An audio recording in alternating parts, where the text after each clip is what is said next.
यह नोवेल मेरे द्वारा एडिट और अनुवादित है। इसका रियल लाइफ से कोई लेना देना नहीं है। हम जो स्टोरी लाते हैं वह सिर्फ फन के लिए है, तो स्टोरी को गंभीरता से न ले। और आपका स्वागत है मेरे यूट्यूब चैनल स्टोरी स्ट्रीमर में। तो बिना किसी बकवास के स्टोरी की तरफ चलते हैं। सार्थक को कुछ हद तक समझ आ रहा था कि क्या चल रहा है। जियांकिन शायद ठग अकादमी का स्नातक था, इसलिए वह अभी भी वहां नहीं पहुंच पा रहा था। बूढ़ा जियांग भी संभवतः ठग अकादमी का ही छात्र था। अगले दिन प्रतिभाओं को जगाने का दौर शुरू होता है। इस बार मछली पकड़ने की प्रतियोगिता। सार्थक ने सुना कि हताहतों की संख्या पिछले साल की तुलना में कथित तौर पर 50% कम थी। इसका कारण ये था कि सार्थक और उनकी टीम ने संसाधन प्रतियोगिता जीत ली थी, इसलिए हताहतों की संख्या कम थी। हालांकि प्रथम स्थान पर आने वाली टीम ने केवल 4000 से कुछ अधिक अंक प्राप्त किए थे। सार्थक ने सोचा कि शायद शीर्ष स्थान पर रहने वाली टीमों पर विचार किया जा सकता है। तियानशुई गांव, किलिंग तालाब। जब सार्थक पहुंचा तो वह चुपके से भीड़ में घुस गया। पहले 10 छात्र पहले ही पूल में प्रवेश कर चुके थे और जाग रहे थे। आत्मा राक्षस। कुछ ही क्षणों बाद पानी के अंदर एक असामान्य हलचल हुई। ग्राम प्रधान ने उत्साहपूर्वक चिल्लाते हुए कहा, झांगमिन, स्विफ्ट स्क्विड को जगाओ। आत्मा पशु। सार्थक को कोई फर्क नहीं पड़ता था। तथाकथित स्विफ्ट स्क्विड तो बस लेवल 1 फिशिंग ग्राउंड्स का एक दुर्लभ स्क्विड था।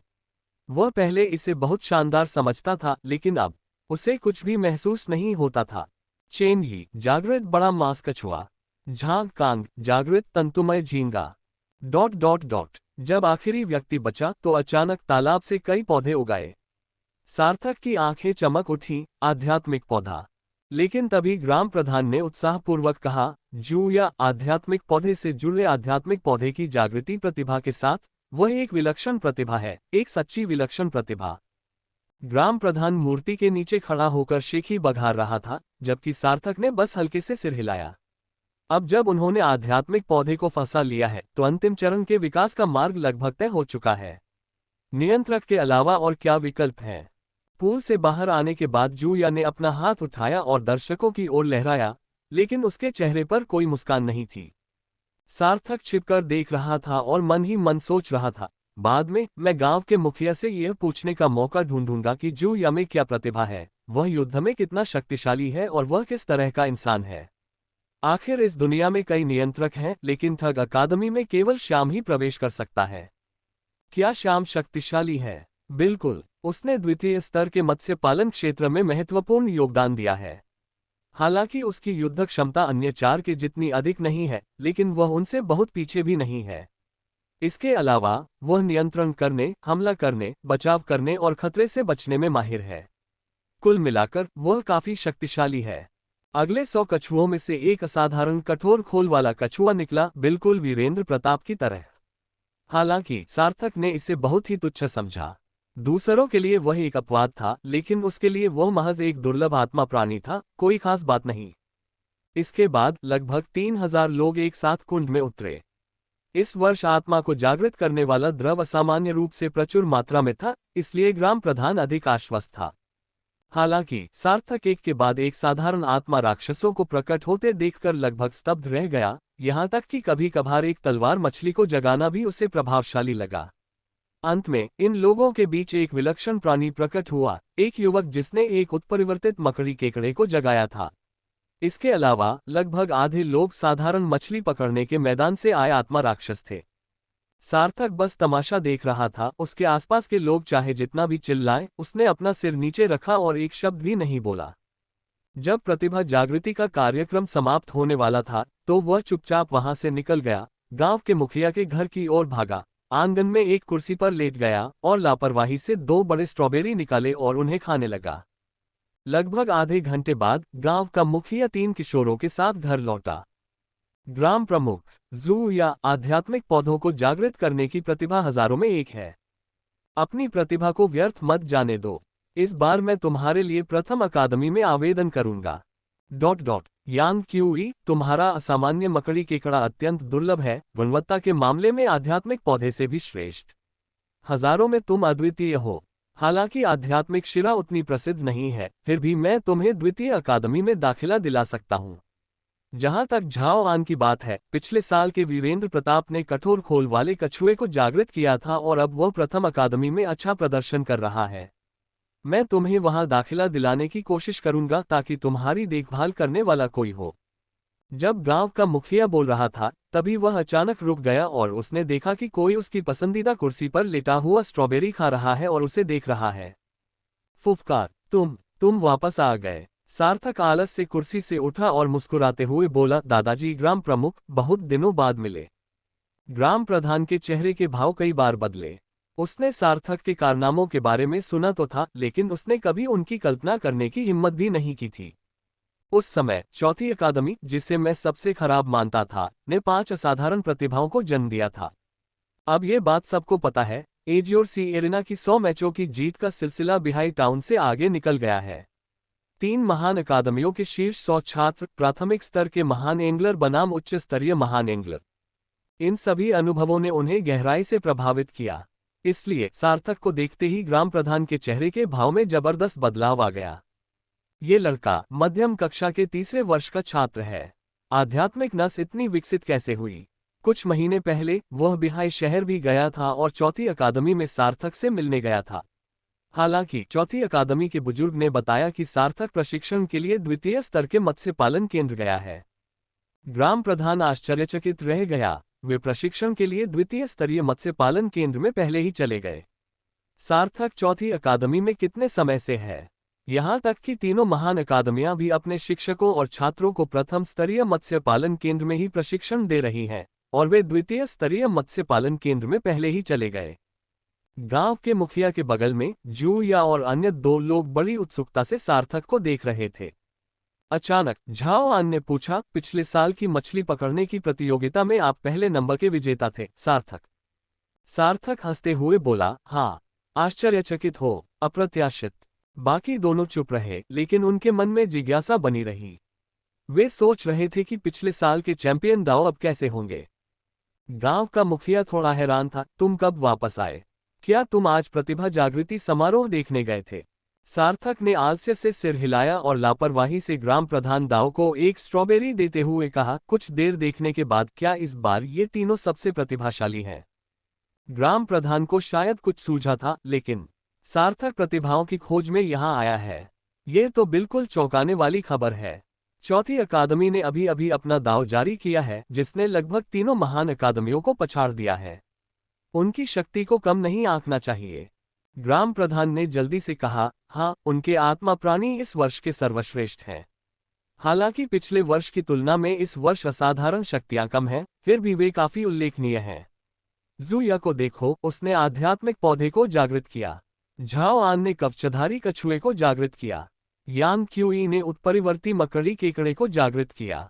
झाओ आन को सार्थक नापसंद लग रहा था और वह खुद को रोक नहीं पाया और उसने पूछा, दादाजी ग्राम प्रमुख, आप उसे ये सब क्यों बता रहे हैं? गांव के मुखिया ने उसे घूर कर देखा, फिर सार्थक की ओर मुड़कर कहा, क्या तुम्हें लगता है कि उनमें से कोई भी चौथी अकादमी में प्रवेश पा सकता है? चौथी अकादमी। तीनों लड़के स्तब्ध रह गए, उन्हें विश्वास करना मुश्किल था। क्या सार्थक उन्हें चौथी अकादमी में भर्ती करने आया था? झाओ आन ने सबसे पहले जवाब दिया, दादाजी ग्राम प्रमुख, मैं प्रथम अकादमी में जाना चाहता हूं। बाकी दोनों चुप रहे, लेकिन कुछ नाराजगी जताते दिखे। हम साफ तौर पर बेहतर स्कूल जा सकते हैं, फिर चौथी अकादमी में क्यों जाएं? चौथी कक्षा में होने में ऐसी क्या खास बात है? गांव के मुखिया ने फुफकारते हुए कहा, चुप रहो। सार्थक ने झाओ आन को नजरअंदाज करते हुए हल्की सी मुस्कान बिखेरी और आलस्य से दाव से पूछा, दादाजी ग्राम प्रमुख, मैं तो बस ये देखने आया था कि उनकी आध्यात्मिक नस का स्तर क्या है। ग्राम प्रधान ने तुरंत जूया दाव की ओर इशारा करते हुए कहा, जूया एक निम्न श्रेणी का चौथे स्तर का योद्धा है, शीतल से कमतर नहीं। झाओ आन एक उच्च श्रेणी का तीसरे स्तर का योद्धा है, और यद्यपि यांग क्यूई थोड़ा कम स्तर का है, फिर भी वह एक उच्च श्रेणी का दूसरे स्तर का योद्धा है। सार्थक ने हल्के से सिर हिलाया, और आपकी ताकत? ग्राम प्रमुख, जूया एक 8वें स्तर का मछुआरा है, जबकि झाओ आन और यांग क्यूई दोनों 7वें स्तर के मछुआरे हैं। सार्थक थोड़ा हैरान था, वह लेवल 2 हाई ग्रेड से लेवल 7 फिशरमैन बन गया था। ये तो बहुत बढ़िया है। अब उसमें काफी क्षमता होनी चाहिए। सार्थक, दादाजी ग्राम प्रमुख, अगर मैं आपकी परीक्षा लूं तो आपको कोई आपत्ति तो नहीं होगी? गांव के मुखिया ने मुस्कुराते हुए कहा, परीक्षा दो, जैसे चाहो वैसे दो। ग्राम प्रधान ने भौहें चढ़ा लीं। उन्होंने चौथी अकादमी के प्रति अपनी नापसंदगी काफी समय पहले ही छोड़ दी थी, खासकर अमृता और अन्य लोगों से ये सुनने के बाद कि सार्थक पहले ही एक महान मछुआरा बन चुका है। अब सार्थक को अपने सामने खड़ा देखकर उन्हें केवल सार्थक के शक्तिशाली चीरक का ही एहसास हो रहा था, वह शायद प्रारंभिक स्तर का भी नहीं था। महान मछुआरा इतना सरल है, उसे कम से कम मध्यवर्ती स्तर का तो होना ही चाहिए। क्या तीनों महान अकादमियों में इतनी गति है? जुया ने भौहें चढ़ाते हुए कहा, एक मूल्यांकन। झाओ आन ने एक कदम पीछे हटते हुए कहा, मैं नहीं जाना चाहता, मैं फर्स्ट अकेडमी जाना चाहता हूँ। यान क्यूई की बात करें तो वह वैसे भी प्रथम अकादमी में नहीं जा सकता था, इसलिए इससे उसे कोई फर्क नहीं पड़ता था। सार्थक ने हल्की सी मुस्कान के साथ कहा, ठीक है झाओ आन, ठीक है। आपको परीक्षा देने की जरूरत नहीं है, लेकिन बाकी दो लोगों की मेरी परीक्षा में दखल मत देना। ग्राम प्रधान ने हल्की आह भरी, झाओ आन में विवेक की कमी क्यों है? यदि चौथी अकादमी साधारण होती तो क्या मैं सार्थक से तुम्हारा मूल्यांकन करवाता? अध्याय 232 अगले साल मिलते हैं। सार्थक का आकलन इतना सरल था कि गांव का मुखिया भी आश्चर्यचकित रह गया। सार्थक, मैंने दायरे को मछुआरे के स्तर 8 तक नीचे कर दिया है, इसलिए आप मुझ पर सीधे हमला कर सकते हैं, पूरी ताकत से हमला करो। जूया थोड़ा अचंभित रह गई। सार्थक उनसे केवल 1 साल बड़ा था। वह इतनी अकड़ से क्यों बोल रहा था, यहां तक कि अपनी शक्ति को भी दबाने की कोशिश कर रहा था। इससे उन तीनों में प्रतिस्पर्धा की भावना जागृत हो गई। तुम नंबर 1 हो, क्या हम जेक से कमतर हैं? गांव के मुखिया ने भौहें चढ़ाते हुए कहा, क्या ये बहुत ज्यादा नहीं है? तुम पहले ही युद्ध कौशल सीख चुके हो, 7वें स्तर के बारे में क्या ख्याल है? सार्थक को हंसी भी आए और गुस्सा भी आया। ग्राम के मुखिया, आप अपने ही लोगों की इतनी रक्षा नहीं कर सकते। ठीक है, ठीक है, अगर आप स्तर 7 कहते हैं तो स्तर 7 ही सही।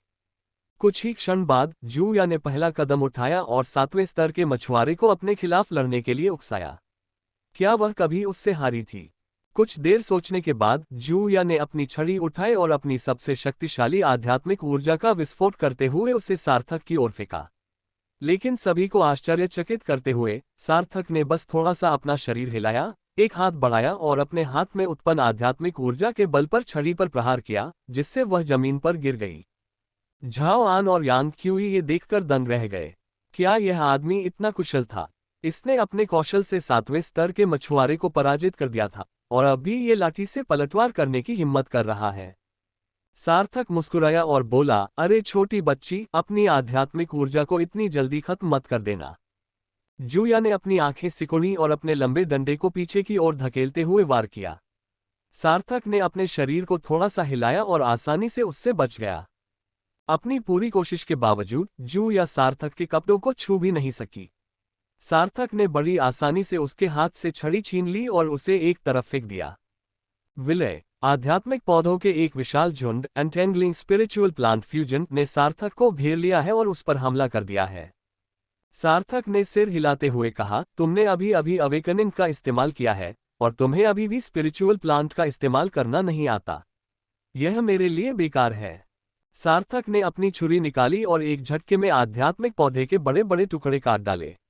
अंत में पसीने से तरबतर जूया अविश्वास से भरे चेहरे के साथ जमीन पर गिर पड़ी। ग्राम प्रधान ने हल्की सी आह भरी, आखिरकार वह एक महान मछुआरा बन चुका था। सार्थक ने जूया से कहीं अधिक अनुभव किया था और यहाँ तक कि जब उसकी शक्ति का स्तर 7वें स्तर तक कम हो गया था तब भी वह अत्यंत शक्तिशाली था। बस इतना ही। सार्थक ने यान क्यूई को इशारा किया। यान ची समझ गया और तुरंत युद्ध के लिए आगे बढ़ा। उसने समलन के बारे में सोचा भी नहीं। जूया ने पहले ही सोल बीस्ट का प्रयोग कर लिया था और वह पूरी तरह से बेकार साबित हुआ था। बेहतर यही था कि वह अपनी सारी आध्यात्मिक शक्ति का उपयोग करके एक उचित लड़ाई लड़े।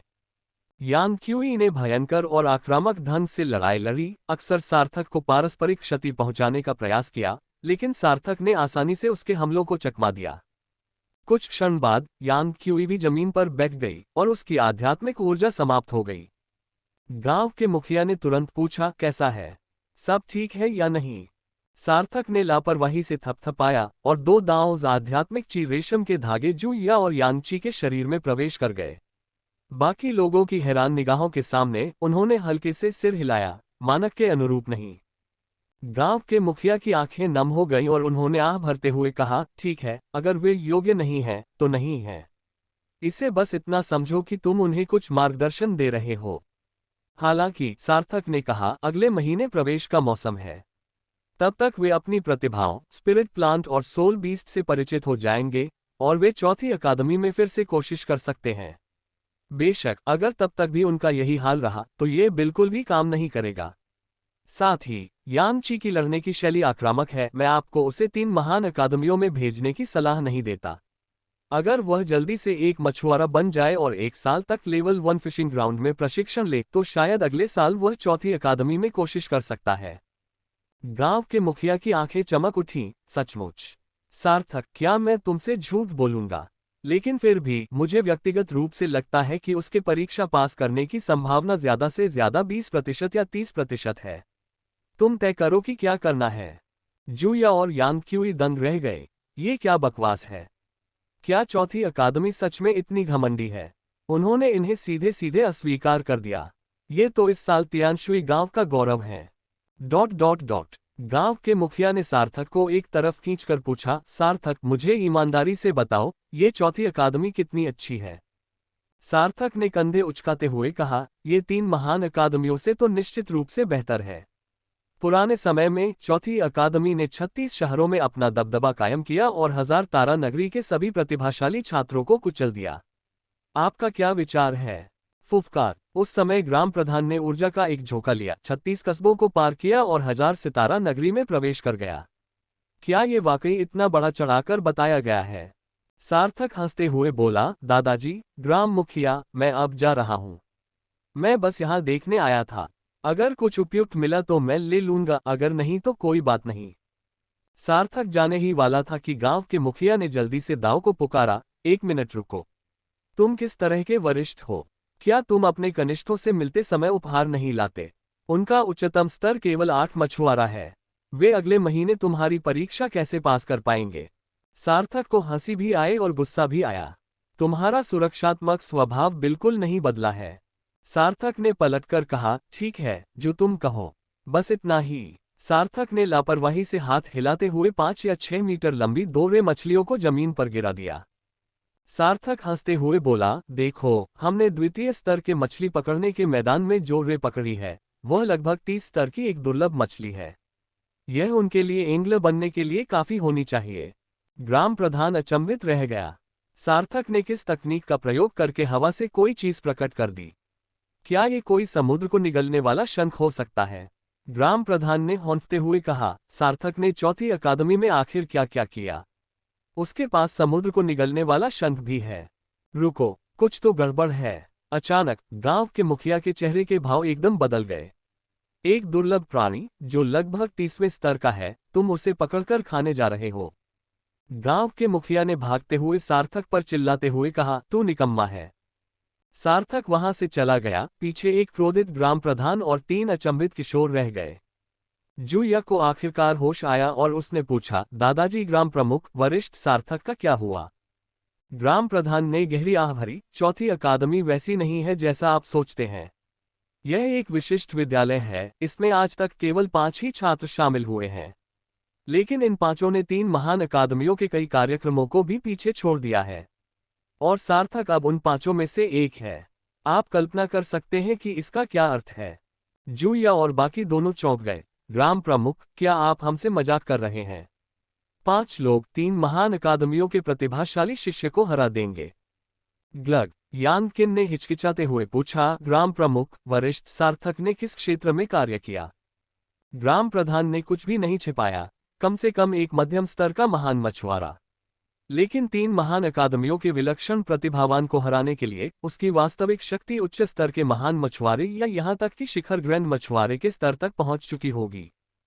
फुफकार। तीनों लड़कों को ऐसा लगा जैसे उनके दिमाग पर बिजली गिर पड़ी हो। पीक ग्रैंड एंग्लर, वह तो सिर्फ 13 साल का था, उनसे सिर्फ 1 साल बड़ा। वे अभी भी फिशरमैन्स बे दायरे में थे, लेकिन सार्थक के पास पहले से ही पीक ग्रैंड एंग्लर जैसी युद्ध शक्ति थी। ये कितना भयानक है। झाओ आन को अब कुछ अफसोस हो रहा था। उसने चौथी अकादमी के बारे में क्यों नहीं सुना था? उसने सोचा था कि बिहाई अकादमी पहले स्थान पर है तो वह नंबर 1 ही होगी। लेकिन ये चौथी अकादमी तो हद से ज्यादा शक्तिशाली थी। गांव के मुखिया ने झाओआन दाओ की ओर देखकर कहा, इसमें प्रवेश पाना आसान नहीं है। क्या तुमने नहीं देखा कि उसे किसी में भी प्रवेश नहीं मिला? फर्स्ट एकेडमी में जाओ, शायद वहां उसे मौका मिल जाए। बस इतना ही, गांव के मुखिया ने जू या और यांग क्यूई की ओर देखते हुए कहा। ये दोनों मछलियां, तुम इन्हें आधे महीने में खत्म नहीं कर पाओगे। बेशक तुम झाओआन के साथ कुछ बांट सकते हो, ये तुम्हारी मर्जी है। इस समय उसके पास अपने स्वाभिमान को त्यागने के अलावा कोई विकल्प नहीं था। चूंकि सार्थक ने झाओआन को वह चीज नहीं दी थी, इसका मतलब था कि वह देना नहीं चाहता था। लेकिन झाओआन अच्छा हो या बुरा, वह गांव का मुखिया था और उसे बच्चों की भलाई का ध्यान रखना था, इसलिए उसे अपने स्वाभिमान को त्याग कर वे शब्द कहने के अलावा कोई चारा नहीं था। जूया और यांग क्यूई ने कुछ नहीं कहा, लेकिन वे मन ही मन सोच रहे थे, मैं उन्हें ये क्यों दूं? मैं मुफ्त में मिल रहे इस अवसर को यूं ही क्यों गंवा दूं? अचानक यांग क्यूई खड़ी हो गई और बोली, ग्राम प्रमुख, मैं गांव में ही रहना चाहती हूं। गांव का मुखिया चौंक गया और कुछ देर रुकने के बाद उसने हल्के से सिर हिलाया। ठीक है, हालांकि तुम्हारा आत्मा पोषक शक्तिशाली है, लेकिन तुम्हारी प्रतिभा अभी भी अपेक्षाकृत कम है। उस समय सार्थक भी गांव में रहता था और हमने चाहे जो भी कोशिश की, हम उससे छुटकारा नहीं पा सके। उस दृश्य को याद करते हुए गांव के मुखिया के चेहरे पर अचानक हल्की सी मुस्कान आ गई। क्या उस समय ऐसा ही नहीं हुआ था? इस छोटे से लड़के ने न केवल टाइगर हेड गैंग का सफाया किया, बल्कि फिश ड्रैगन गैंग की शुरुआत भी की और खेती करना भी नहीं भूला। अब जब मैं इस बारे में सोचता हूं, तो मुझे याद आता है कि वह इस शहर में कितने समय से है। आधे साल से भी कम। उसकी बढ़ने की गति वाकई चौंकाने वाली है। दूसरी ओर झाओआन जमीन पर पड़े दोनों रेस को घूर रहा था। उसकी आंखों में ईर्ष्या और जलन भरी हुई थी। अगर वह अभी चुप रहता तो क्या अब वही मुसीबत में नहीं होता? सार्थक चला गया। वे दोनों बिल्कुल अजनबी थे और वह कोई जुगाड़ नहीं करना चाहता था। अगर वह ऐसा करता भी, तो श्याम के ठंडे स्वभाव को देखते हुए छोटे छात्रों को ठग अकादमी में दाखिला दिलाना मुश्किल था, क्योंकि श्याम उन्हें पहले ही अस्वीकार कर देता। खैर, मैंने तो उन्हें सिर्फ 2 मछलियां दी थी, इसे जुगाड़ तो नहीं कह सकते, है ना? वृक्षारोपण। सार्थक ने पूरा दिन खरपतवार साफ करने और गेहूं बोने में बिताया। उसी क्षण सार्थक ने एक कुर्सी बनाई और उस पर लेटकर स्ट्रॉबेरी खाने लगा।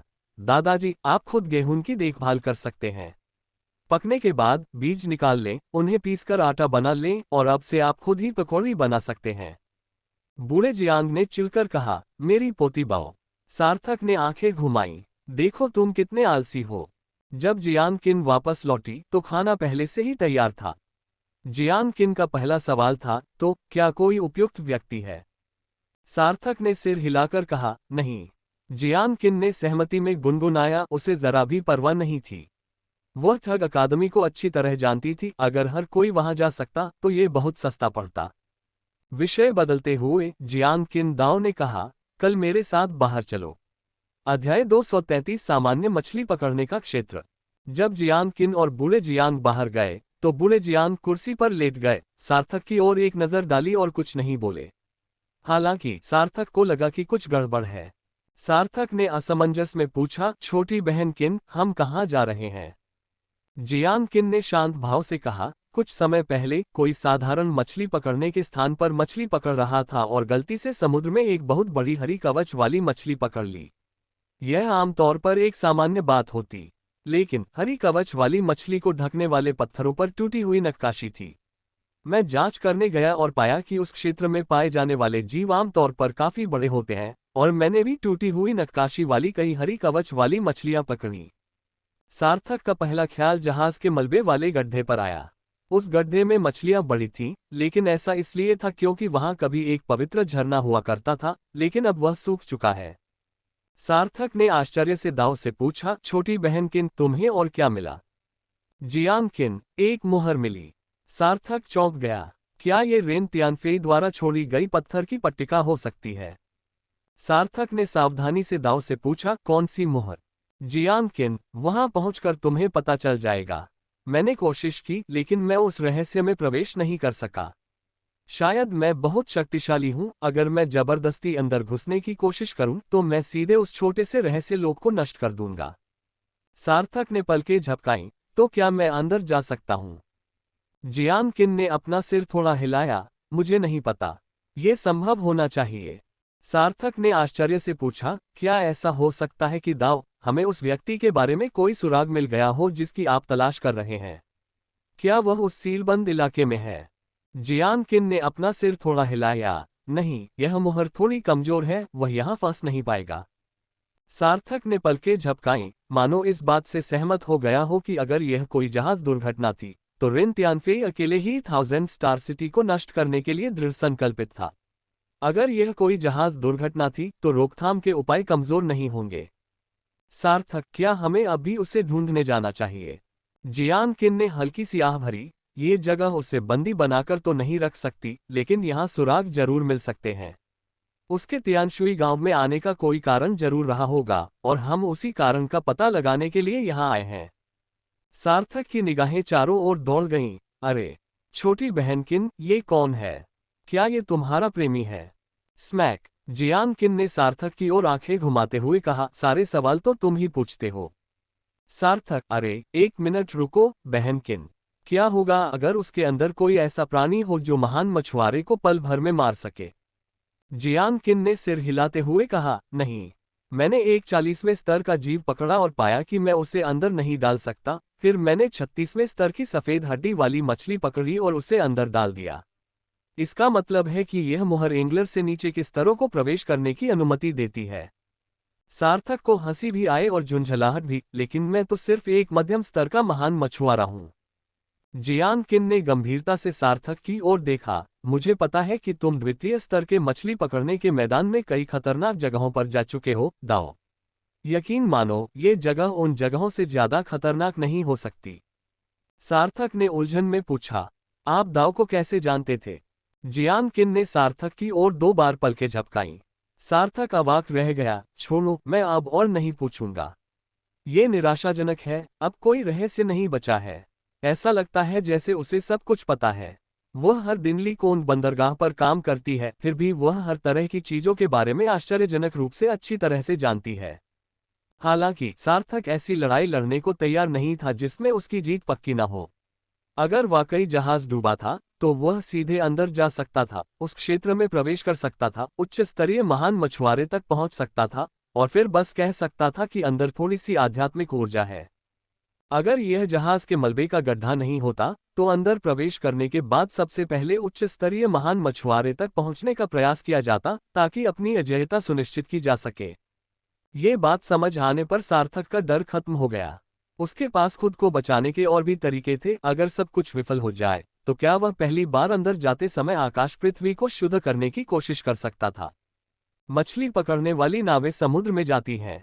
सार्थक ने देखा कि नाव जहाज के मलबे की ओर नहीं जा रही थी, तो उसे थोड़ी राहत मिली। लेकिन जैसे जैसे मछली पकड़ने वाली नाव आगे बढ़ती गई, सार्थक की बेचैनी बढ़ती गई। उस इलाके का किनारा, ये जगह उसे कुछ जानी पहचानी क्यों लग रही थी। अचानक सार्थक को याद आया कि यही वह जगह है जहां आत्मा चूसने वाली जेलीफिश पाई जाती हैं। जब टाइगर हेड गैंग मौजूद था तब ली जू ने इसी इलाके से मां और बच्चे टाइगर हेड फिश को प्राप्त किया था। उस समय सार्थक को लगता था कि दुर्लभ आत्मा मछली पहले से ही बहुत शानदार होती हैं। यहाँ तक कि टाइगर हेड फिश भी ली जू ले जा चुका था, तो उसे वहां जाने की क्या जरूरत थी। लेकिन अब वह वापस आ गई है। ये सच है, ये बस एक दुर्लभ स्पिरिट फिश है। लेवल 1 फिशिंग ग्राउंड्स में तो ये बहुत सारी मिलती हैं और लेवल 2 फिशिंग ग्राउंड्स में तो और भी ज्यादा। मैं एक साधारण फिशिंग ग्राउंड में टाइगर हेड फिश को खजाना क्यों समझूंगा? उद्धरण चिन्ह। जियान किन ने सार्थक के बदलते भावों को देखा। क्या तुम दाव के बारे में जानते हो? सार्थक ने सिर हिलाया। स्पिरिट सकिंग जेलीफिश जोन, क्या ली जू ने टाइगर हेड फिश वहीं से प्राप्त नहीं की थी? जियान किन, साधारण मछली पकड़ने के मैदान में दुर्लभ आत्मा मछली का प्रकट होना असामान्य है। मुझे लगता है कि ली जू ने उस समय खुद को भाग्यशाली समझा था। हालांकि अगर उसने उस निषिद्ध भूमि का पता भी लगा लिया होता तो अपनी मछुआरे जैसी क्षमताओं के साथ एक बार अंदर जाने के बाद वह बाहर नहीं निकल पाता।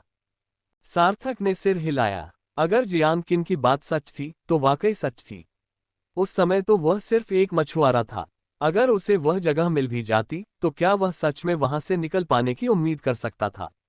बस यही है, चलो पानी में चलते हैं। मछली पकड़ने वाली नाव के रुकने के बाद जियान किन ने सार्थक से कुछ कहा और फिर पानी में कूद गया। सार्थक उनके पीछे पीछे गया। वे दोनों दो बड़ी मछलियों की तरह जेलीफिश के बीच से तेजी से निकल गए। यहां तक कि वे आत्मा चूसने वाली जेलीफिश भी, जिन्होंने उनसे चिपकने की कोशिश की, जियान किन के सामने नाकाम रहीं। एक ही झटके में आध्यात्मिक ऊर्जा पूरी तरह से बिखर गई।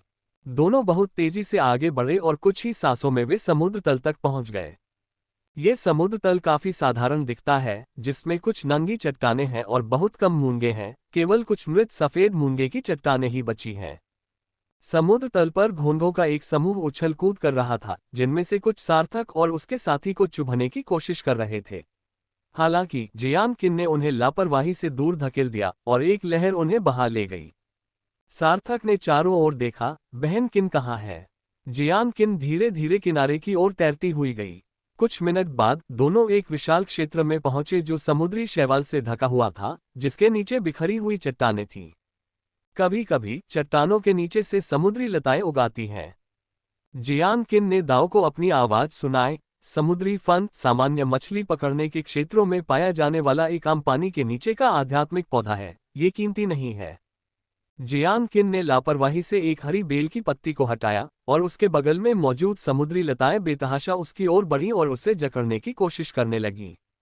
हालांकि जियान किन ने अपना पैर जोर से पटका और पानी के मंथन से ये समुद्री लताएं सिकुड़कर एक गेंद जैसी बन गईं। सार्थक उनके ठीक पीछे पीछे चल रहा था। लगभग 200 मीटर चलने के बाद सार्थक ने 5 मीटर से अधिक व्यास वाला एक खुला स्थान देखा, जो किसी के द्वारा साफ किया हुआ प्रतीत हो रहा था, संभवतः जियान किन द्वारा। सार्थक ने उलझन में पूछा, छोटी बहन किन, यहाँ कुछ भी नहीं है, बस एक खाली मैदान है। जियान किन ने कुछ नहीं कहा और लापरवाही से अपनी मछली पकड़ने वाली छड़ी फेंकी, जिससे पता नहीं कहां से आए एक हरी कवच वाली मछली फंस गई। फिर उसने उसे खुले मैदान में फेंक दिया। सार्थक ये देखकर हैरान रह गया, मछलियां गायब हो गई थी। जियान किन दाव, इसीलिए ये जगह अब तक नहीं मिली। ये बहुत साधारण और गुमनाम है। अगर मुझे चट्टानों के बीच कुछ टूटे हुए भू आकृतियों के निशान नहीं मिलते तो मुझे ये जगह नहीं मिलती। सार्थक ने गहरी सांस ली, तो मैं यहीं से कूदने जा रहा हूं। जियान किन ने सिर हिलाया। सार्थक को रीढ़ की हड्डी में सिहरन महसूस हुई और घबराहट से उसका दिल तेजी से धड़कने लगा। एक अनुभवी सोने की खोज करता होने के नाते उसे रोमांच का भरपूर आनंद आता है, लेकिन रोमांच सार्थक होना चाहिए। ये जगह बंजर है, यहाँ बस एक जर्जर गड्ढा बचा है, इसमें डाली गई कोई भी मछली वापस नहीं आती। हे भगवान, ये निवेश शायद ही लाभदायक हो। समुद्र तल पर मौजूद इस खाली कीचड़ की परत को देखकर ऐसा लगता है मानो यह एक भ्रम हो। असल में ये सिर्फ एक छेद है और कौन जाने ये कहां तक जाता है। सार्थक सोच रहा था कि जियान किन के प्रयोग से यह पता चलता है कि सैद्धांतिक रूप से ये केवल एंगल स्तर से नीचे वालों को ही प्रवेश की अनुमति देता है और तीव्रता बहुत अधिक नहीं होगी। लेकिन आखिरकार ये जगह संभवतः जियान किन के रहस्यों से जुड़ी हुई है, जो महज एक छोटा मोटा रहस्य नहीं हो सकता, इसलिए सतर्क रहना बेहतर है। सार्थक ने शांत भाव से दाव को अपनी आवाज सुनाई, छोटी बहन किन, मैं अब जा रहा हूं। जियान किन, सावधान रहो। बिना कुछ कहे सार्थक उस मायावी कीचड़ पर कूद पड़ा। तुरंत ही वह नीचे की ओर गिरने लगा। नीचे घोर अंधेरा था। सार्थक चुपचाप गिनने लगा, 1 2 3। 3 ध्वनियों के बाद सार्थक पृथ्वी और स्वर्ग को परिष्कृत करने वाले क्षेत्र में प्रकट हुए। इस संचार माध्यम से मिली जानकारी कुछ विचित्र थी और सार्थक ने तुरंत निर्णय लिया, मुझे आगे बढ़ने से पहले पहले खुद आगे बढ़ना चाहिए। सार्थक ने बिहाई नगर जाते समय आगे बढ़ने की योजना बनाई थी, लेकिन अब उसके पास कोई विकल्प नहीं था। एक विचार से ही आकाश और पृथ्वी के शुद्धिकरण का स्थान बदल गया और जमीन पर गहरी खाइयां दिखाई देने लगीं। आध्यात्मिक स्रोत खाइयों में बहने लगा और वह स्वयं जमीन पर बैठ गया और शून्य मत्स्यन तकनीक को सक्रिय कर दिया। प्रचंड आध्यात्मिक ऊर्जा घाटी से प्रवाहित हुई और सार्थक की नाड़ियों में उमड़ पड़ी। 1 घंटे बाद, क्लिक, एक हल्की चटकने की आवाज के साथ उच्च स्तरीय महान एंगल का अवरोध चकनाचूर हो गया।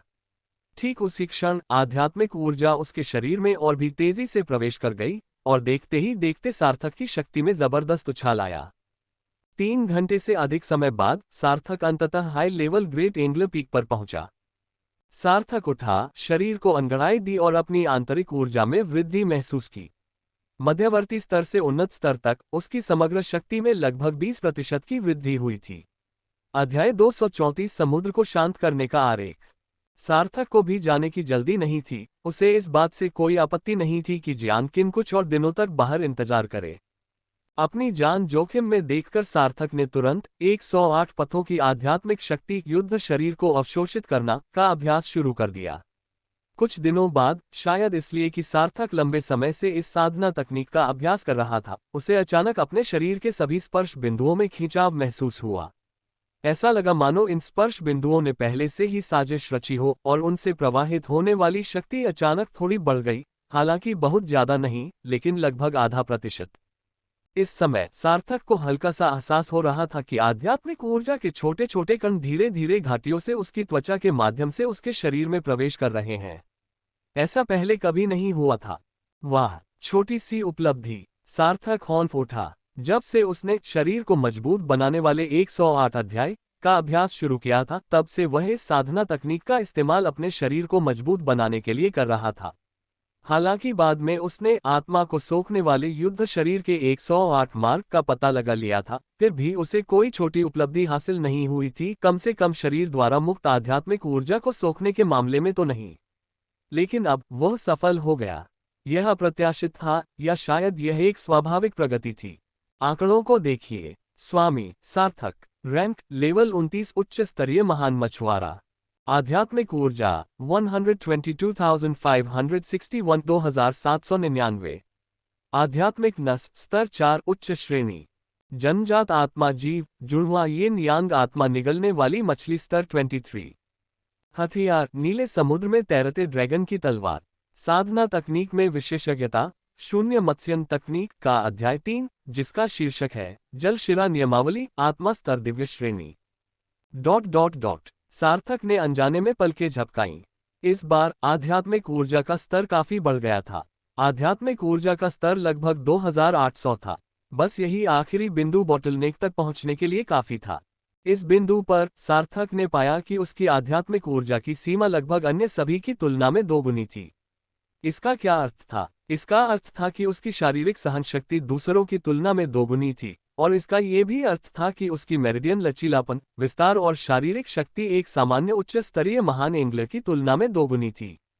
इस समय सार्थक को लग रहा था कि वह अपनी चरम अवस्था में है। उसने धरती और आकाश को शुद्ध करने वाले यंत्र में गड़ी हुई छड़ी देखी। उसने इस छड़ी को केवल एक बार छुआ था, जब इसे पत्थर ढोने वाले कछुए की पीठ से निकाला गया था। उसने इसे जगाने के लिए इसमें खून की कुछ बूंदें डालने की कोशिश की थी, लेकिन कोई फायदा नहीं हुआ। तब से उसने छड़ी को छुआ तक नहीं था, क्योंकि वह उसे उठा नहीं सकता था। अब वह कोशिश करना चाहता था। उठना। सार्थक ने दोनों हाथों से छड़ी को कसकर पकड़ा और बड़ी मुश्किल से उसे उठा पाया, लेकिन फिर भी उसका चेहरा एकदम लाल हो गया।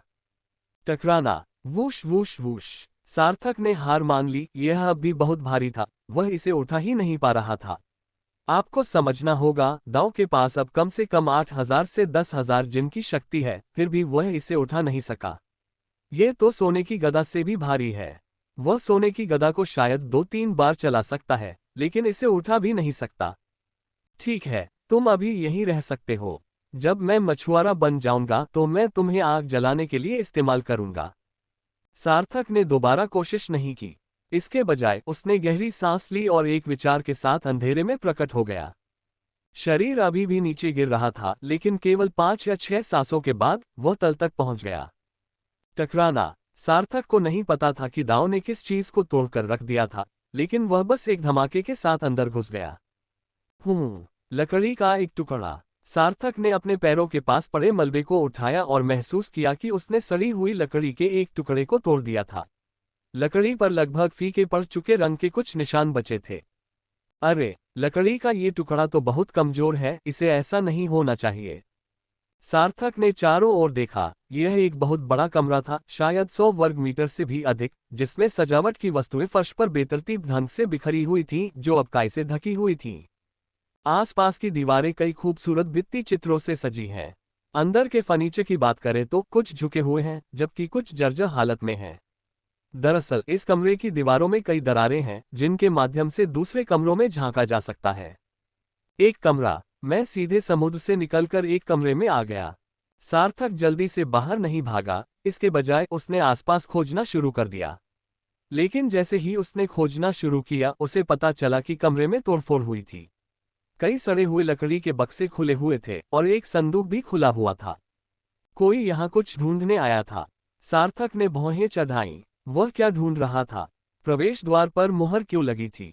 गलत। सार्थक के चेहरे पर थोड़ा सा भाव परिवर्तन आया। वह समझ गया कि कोई ना कोई जरूर कुछ खोज रहा है, जिसका मतलब है कि वह वस्तु बहुत कीमती होगी, इतनी कीमती कि ऊपर के प्रवेश द्वार पर मुहर लगा दी गई थी। अगर वह वस्तु मिल गई थी तो मुहर अभी भी क्यों लगी थी? और अगर मुहर अभी भी लगी थी तो क्या उसे खोजने वाला व्यक्ति चला गया था?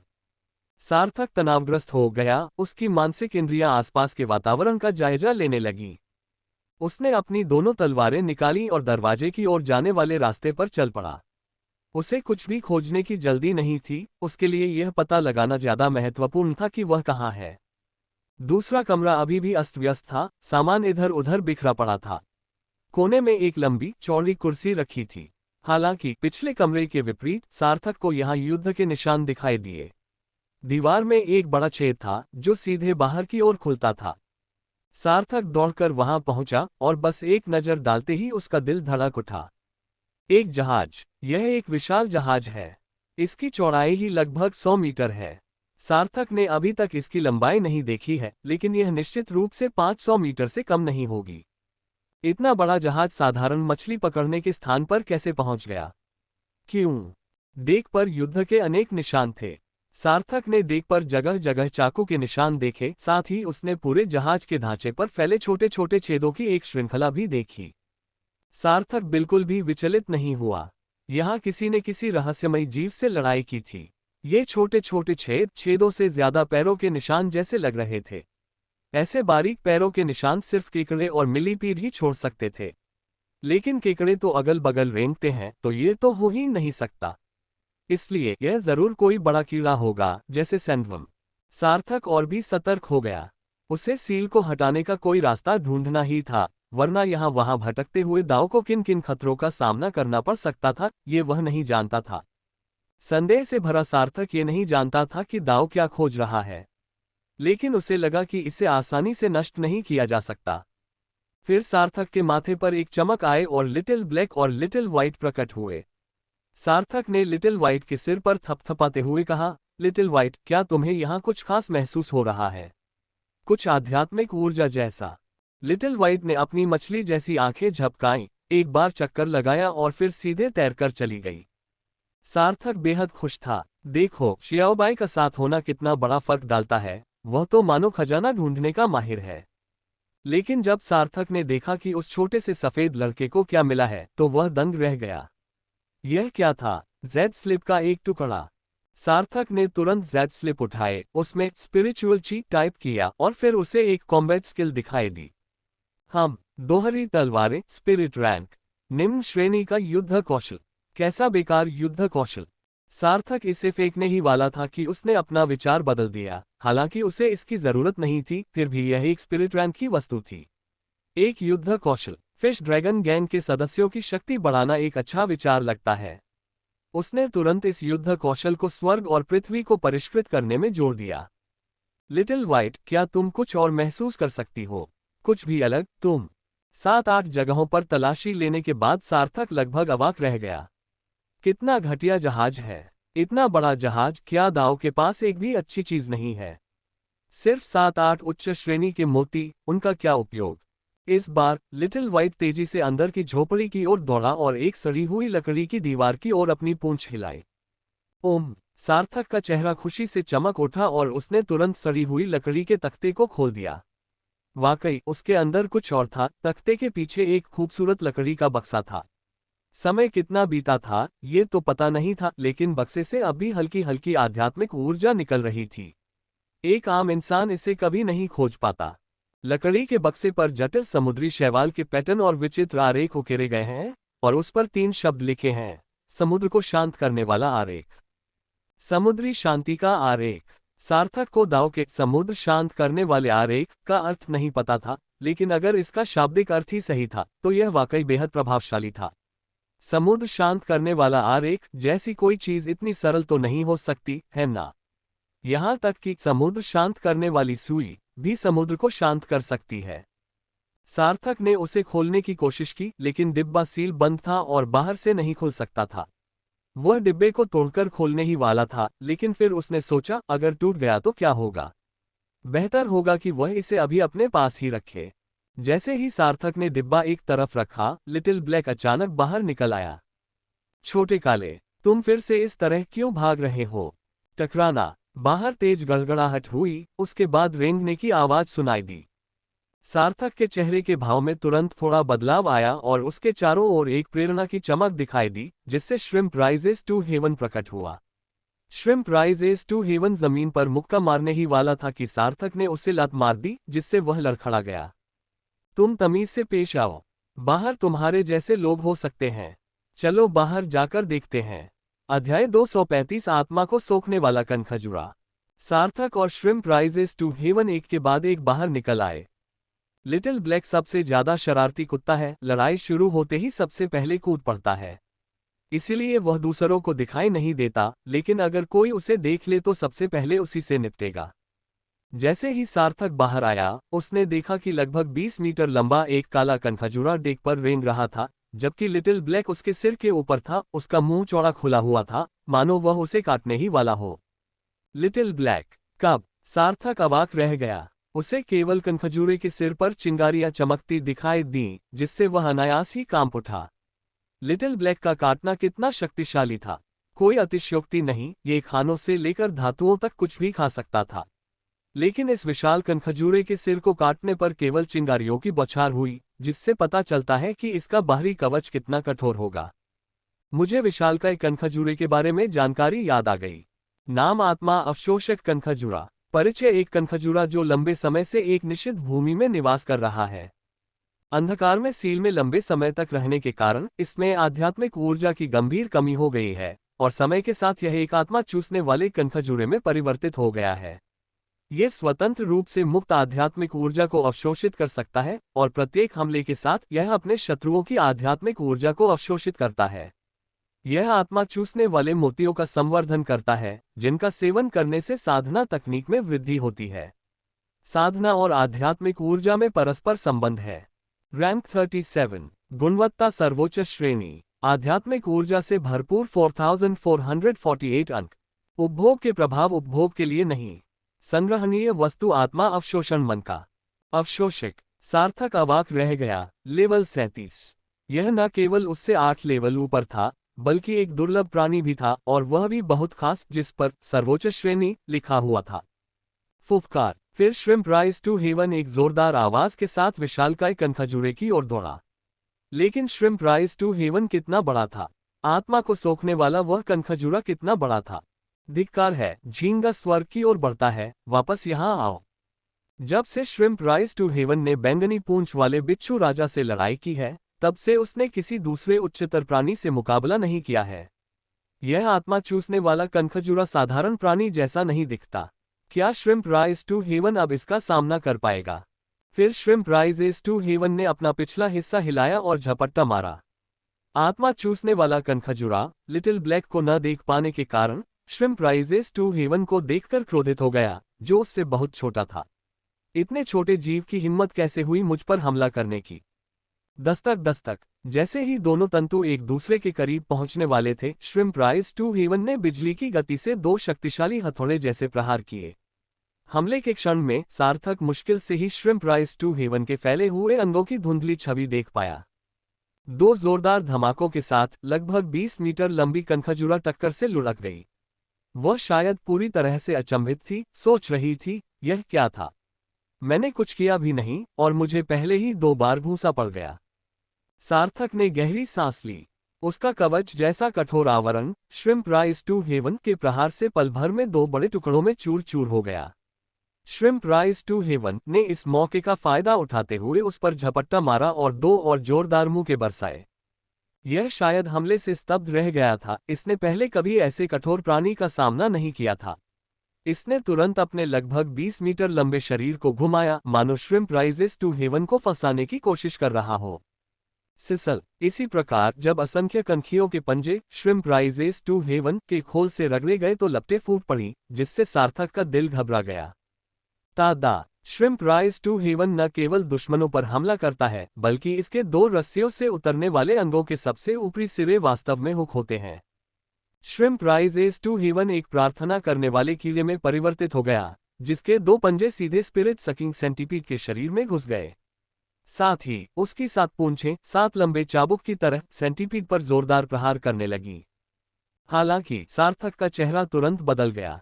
क्या श्रिम्प राइज टू हेवन की आध्यात्मिक शक्ति कमजोर हो रही थी? बिना किसी झिझक के उसने नीले सागर में तैरते ड्रैगन की तलवार निकाली और तुरंत आत्मा चूसने वाले कनखजूरे की ओर वार किया। लेकिन अप्रत्याशित रूप से आत्मा चूसने वाले कनखजूरे का बचाव उसकी कल्पना से कहीं अधिक मजबूत प्रतीत हुआ। नीले सागर में तैरते ड्रैगन की तलवार केवल उसके कवच को चीर सकी, उसे भेद नहीं सकी। इसी क्षण आत्मा चूसने वाला कनखजूरा भी क्रोध से बौखला गया और उसने श्रिम्प राइज टू हेवन को मुक्त कर दिया। जैसे ही श्रिम्प राइज टू हेवन को छोड़ा गया, वह सार्थक की ओर झपटा। सार्थक का चेहरा तुरंत गंभीर हो गया जब उसने देखा कि उसका शरीर खरोचों से भरा हुआ था और उसके 2 खोल टूटे हुए थे।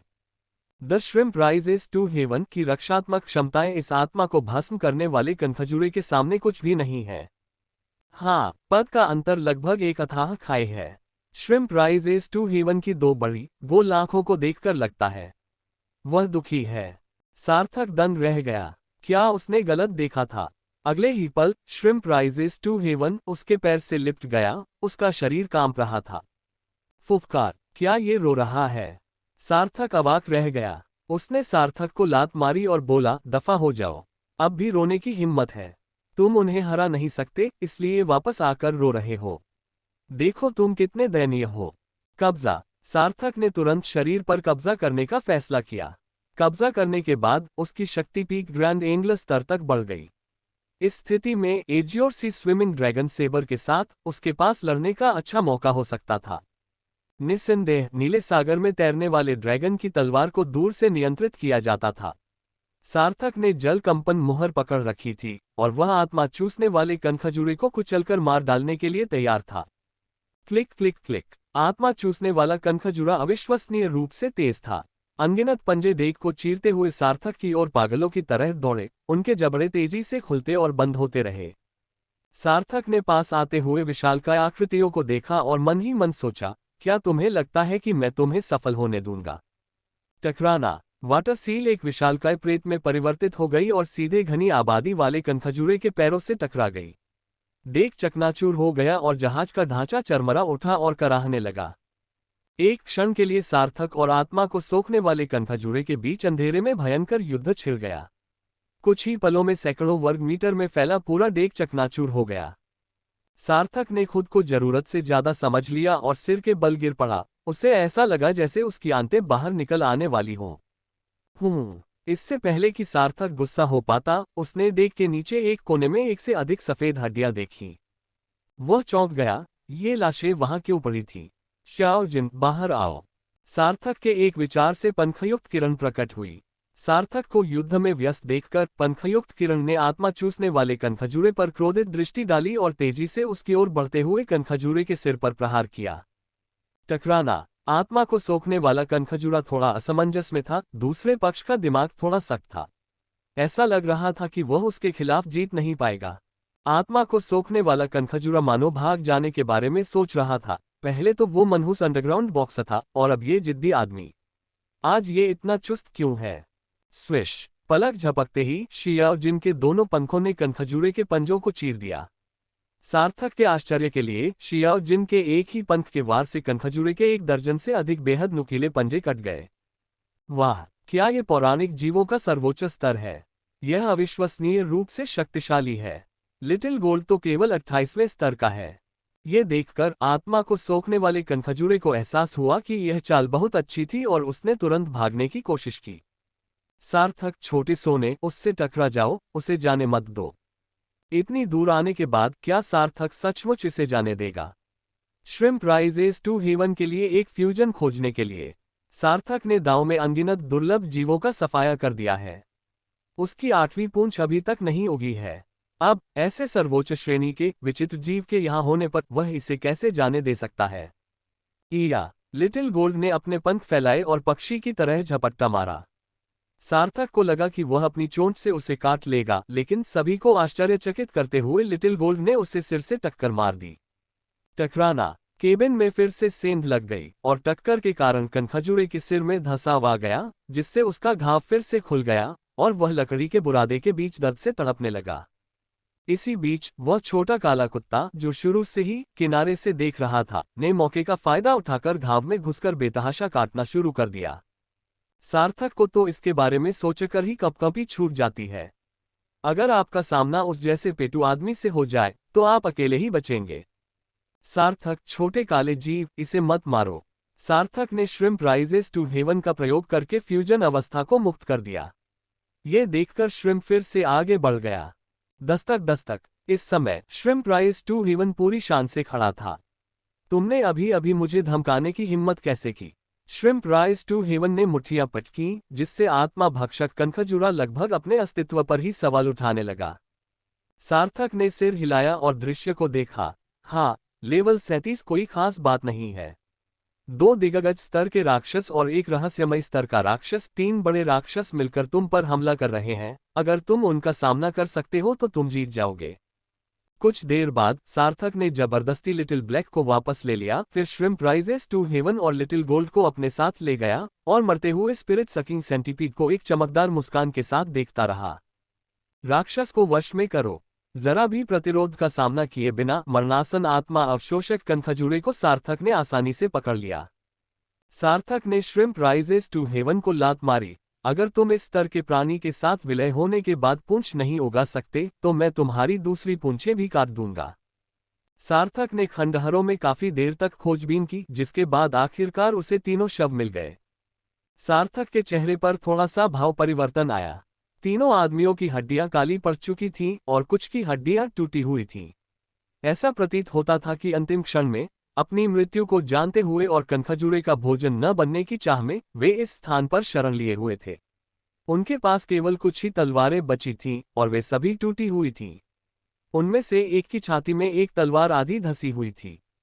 सार्थक ने भौहें चढ़ा ली। हमारे ही लोग एक दूसरे को मार रहे हैं।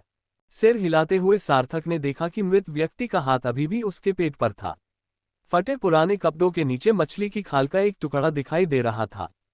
ओम। मछली की खाल खोलने पर उस पर बड़े अक्षरों में कुछ लिखा हुआ दिखाई दिया, एक गद्दार है। कब्रिस्तान में समुद्र को शांत करने का आरेख। अध्याय 236 हठधर्मिता भी व्यर्थ है। सार्थक असमंजस में पड़ गया।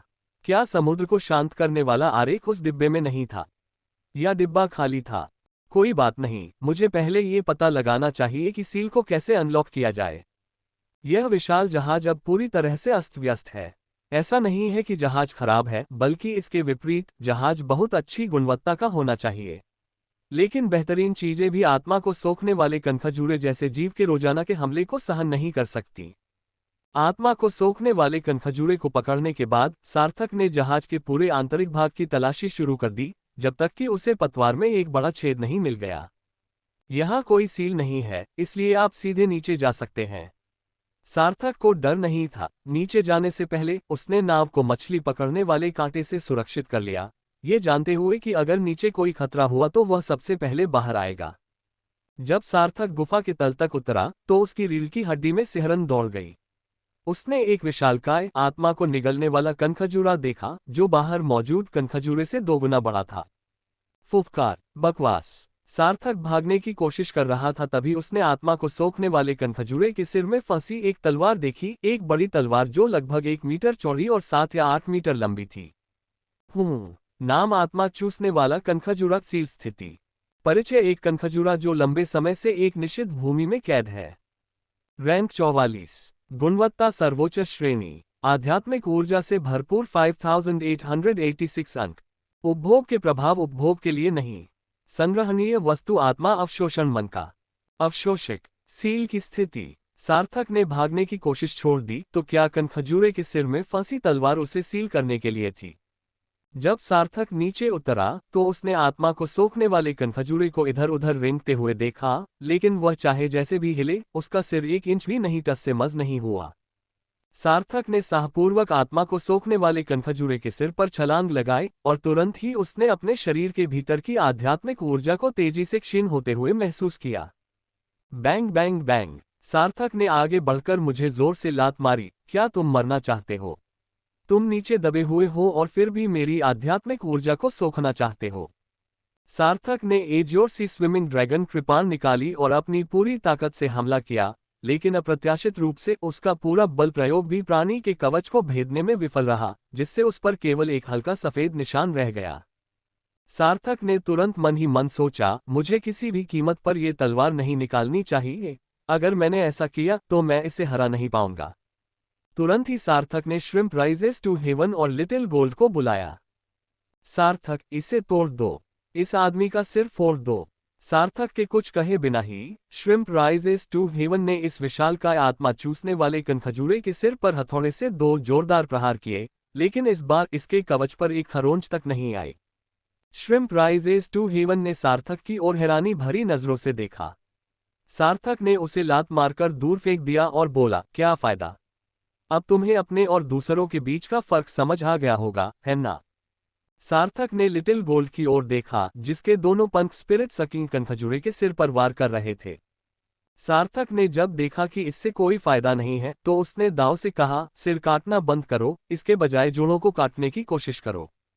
कुछ ही क्षणों में सार्थक और 2 अनुबंधित आत्मा जीव एक दूसरे को घूरने लगे, रक्षा पंक्ति को भेदने में असमर्थ। ये पहली बार था जब उन्होंने ऐसी स्थिति का सामना किया था। एक विशाल समुद्री राक्षस उनके पैरों के ठीक नीचे पड़ा था, और फिर भी वे उसकी रक्षा पंक्ति को भेद नहीं पा रहे थे। अरे यार, क्या लेवल 40 से ऊपर यह वाकई इतना शक्तिशाली है? सार्थक मन ही मन सोचने लगा, अगर जियान किन यहाँ होता तो वह इस विशाल कनखजूरे को पीट पीट कर मार डालता, लेकिन वह जियान किन नहीं है। उसके पास सस्पेंडेड एंगलर जितनी ताकत भी नहीं है, तो वह लिटिल ब्लैक को इसे खाने कैसे दे सकता है? सार्थक दुविधा में था, क्या ये सचमुच कांचुए जैसा राक्षस था? ऐसा लग रहा था कि एकमात्र उपाय लॉकी को बुलाना ही था। उसके बाद सार्थक विशाल कनखजूरे के सिर पर बैठ गया और बोला, लॉकी, अपनी पूरी ताकत लगा दे, इसे चूस चूस कर मार डाल। सार्थक के शरीर में आध्यात्मिक ऊर्जा का प्रवाह उमड़ रहा था, जबकि दानव शोधक पात्र विशालकाय कनखजूरे के शरीर से आध्यात्मिक ऊर्जा खींच रहा था। आधी अगरबत्ती जलने के बाद सार्थक को लगा कि उसे लाभ हो गया है। चाहे वह किसी भी प्रकार का कनखजूरा हो, क्या वह मेरे लॉकी से अधिक आध्यात्मिक ऊर्जा सोख सकता है? 1 घंटे बाद आत्मा को सोखने वाला कनखजूरा छटपटाना बंद कर दिया और अपने विशाल शरीर के साथ जमीन पर लेट गया।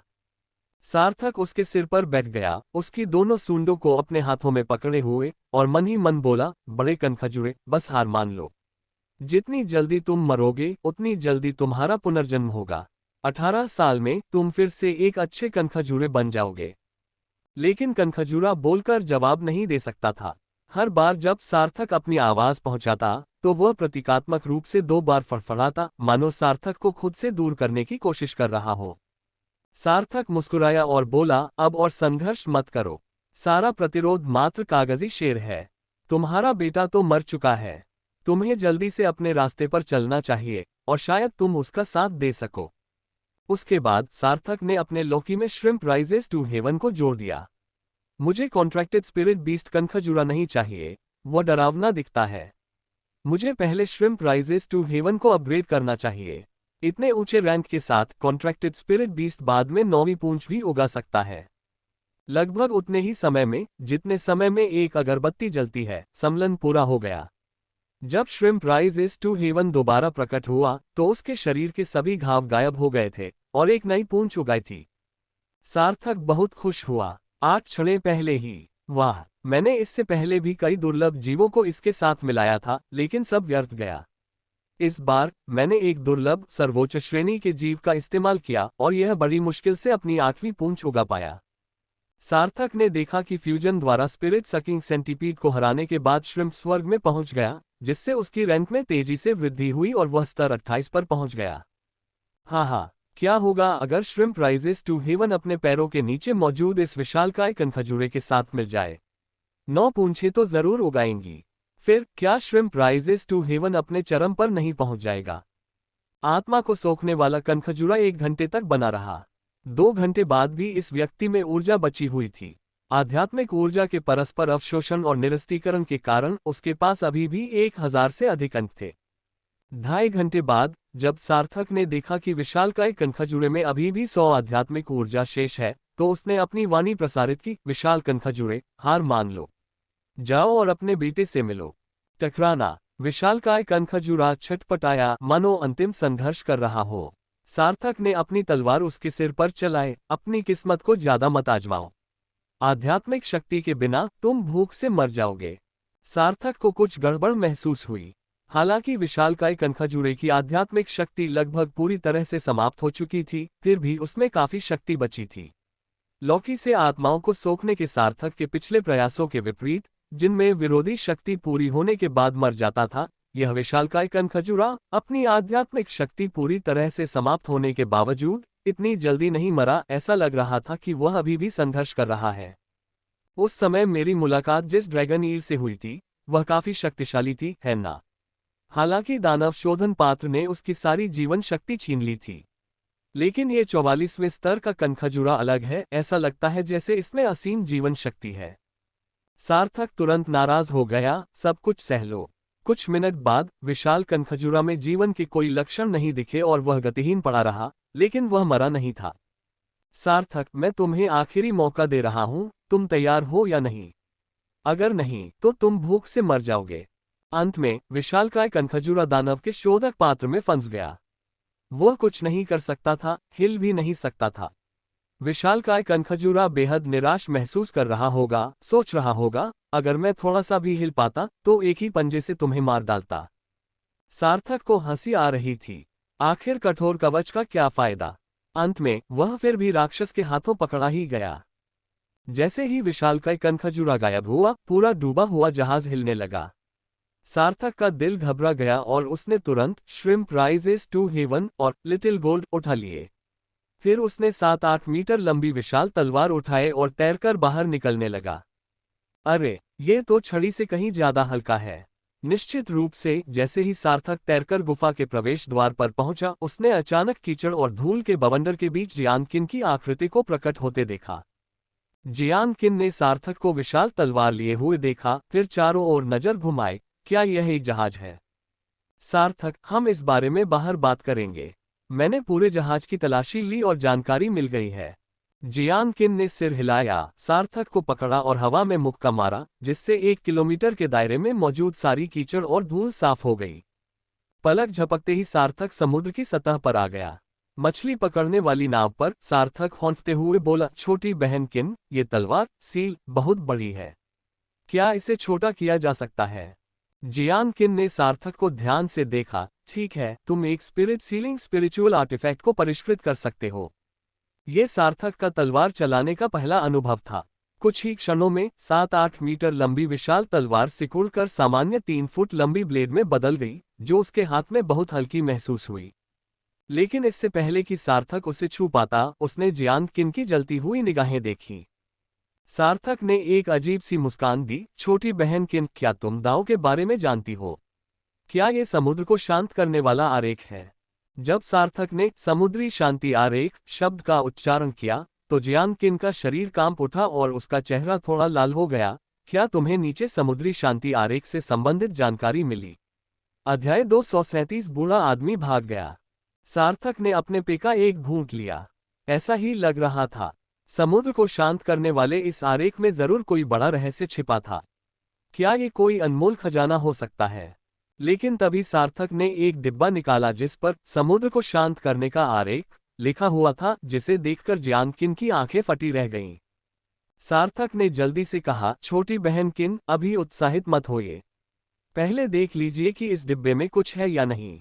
जियानकिन ने सहमति में गुनगुनाया, डिब्बा उठाया और देखा कि उसके हाथों से आध्यात्मिक प्रकाश की चमक निकल रही है, जिससे डिब्बे पर बनी आकृति से एक रहस्यमयी रोशनी निकल रही है।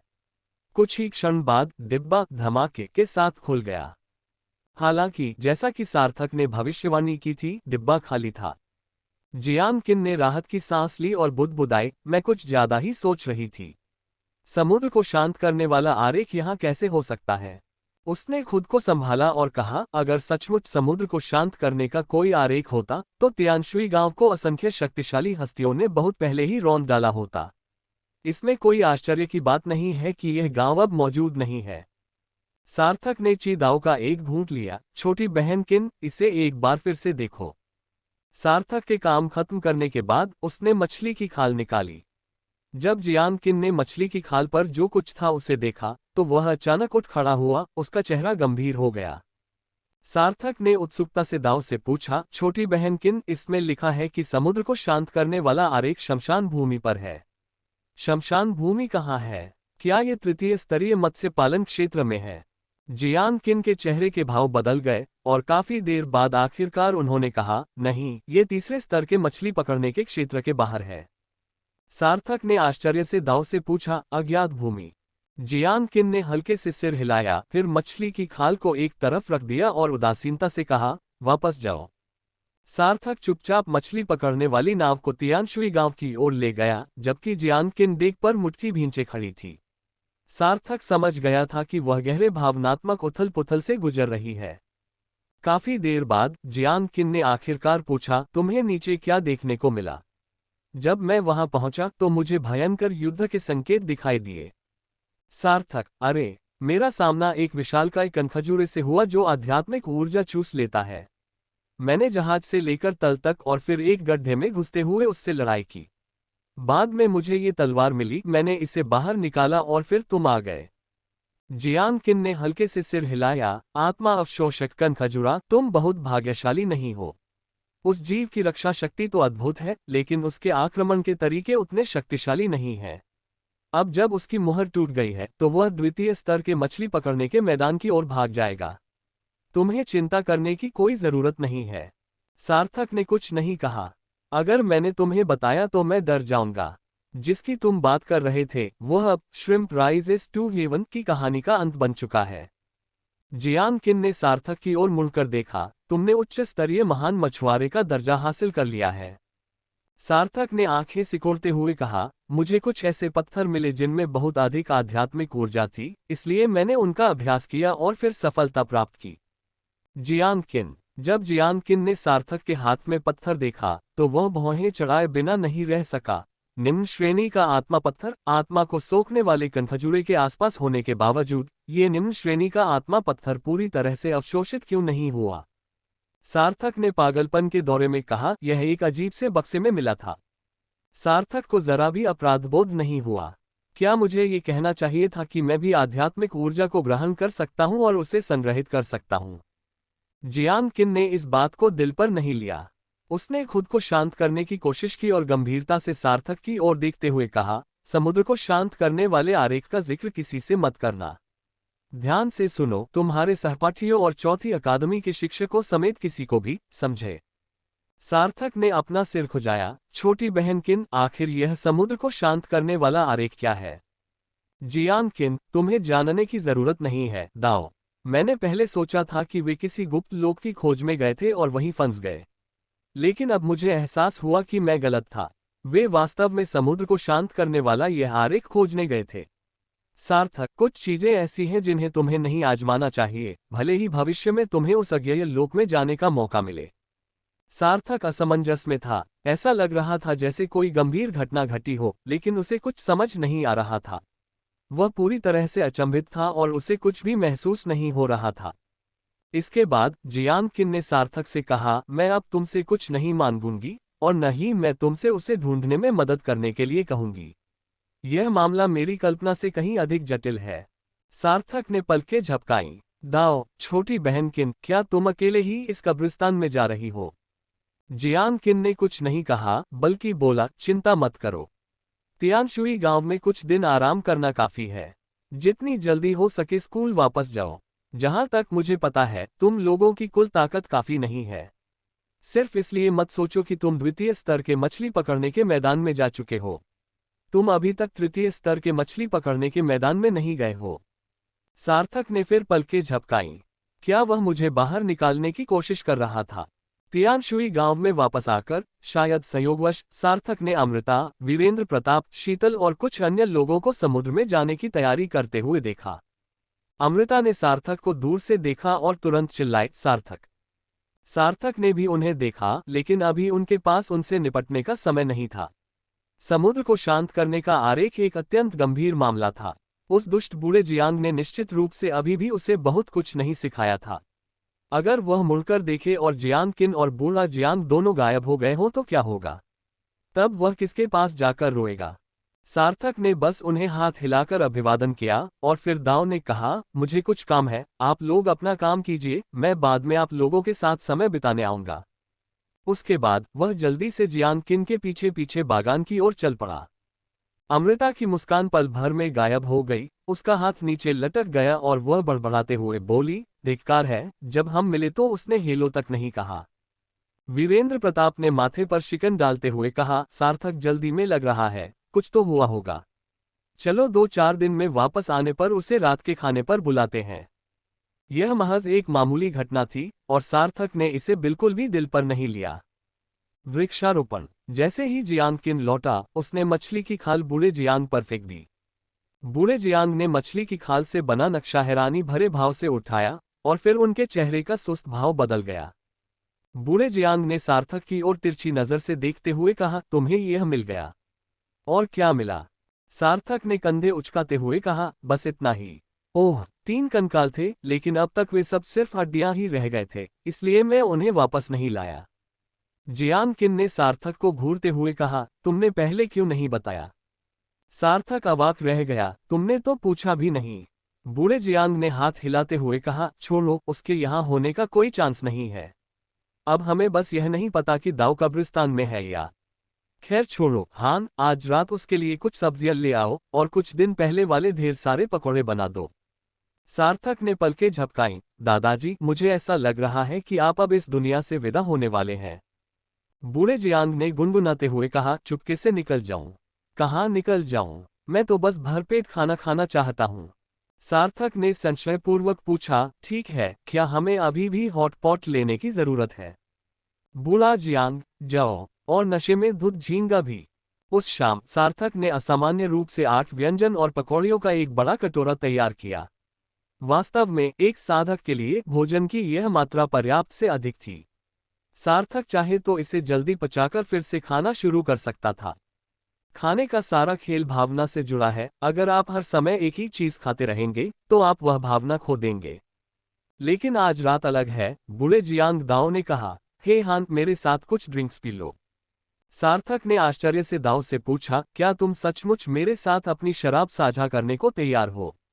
बूढ़े आदमी ने हंसते हुए डांटते हुए कहा, मैं तुम्हारी शराब बनाने के पीछे के सिद्धांतों को जानता हूं।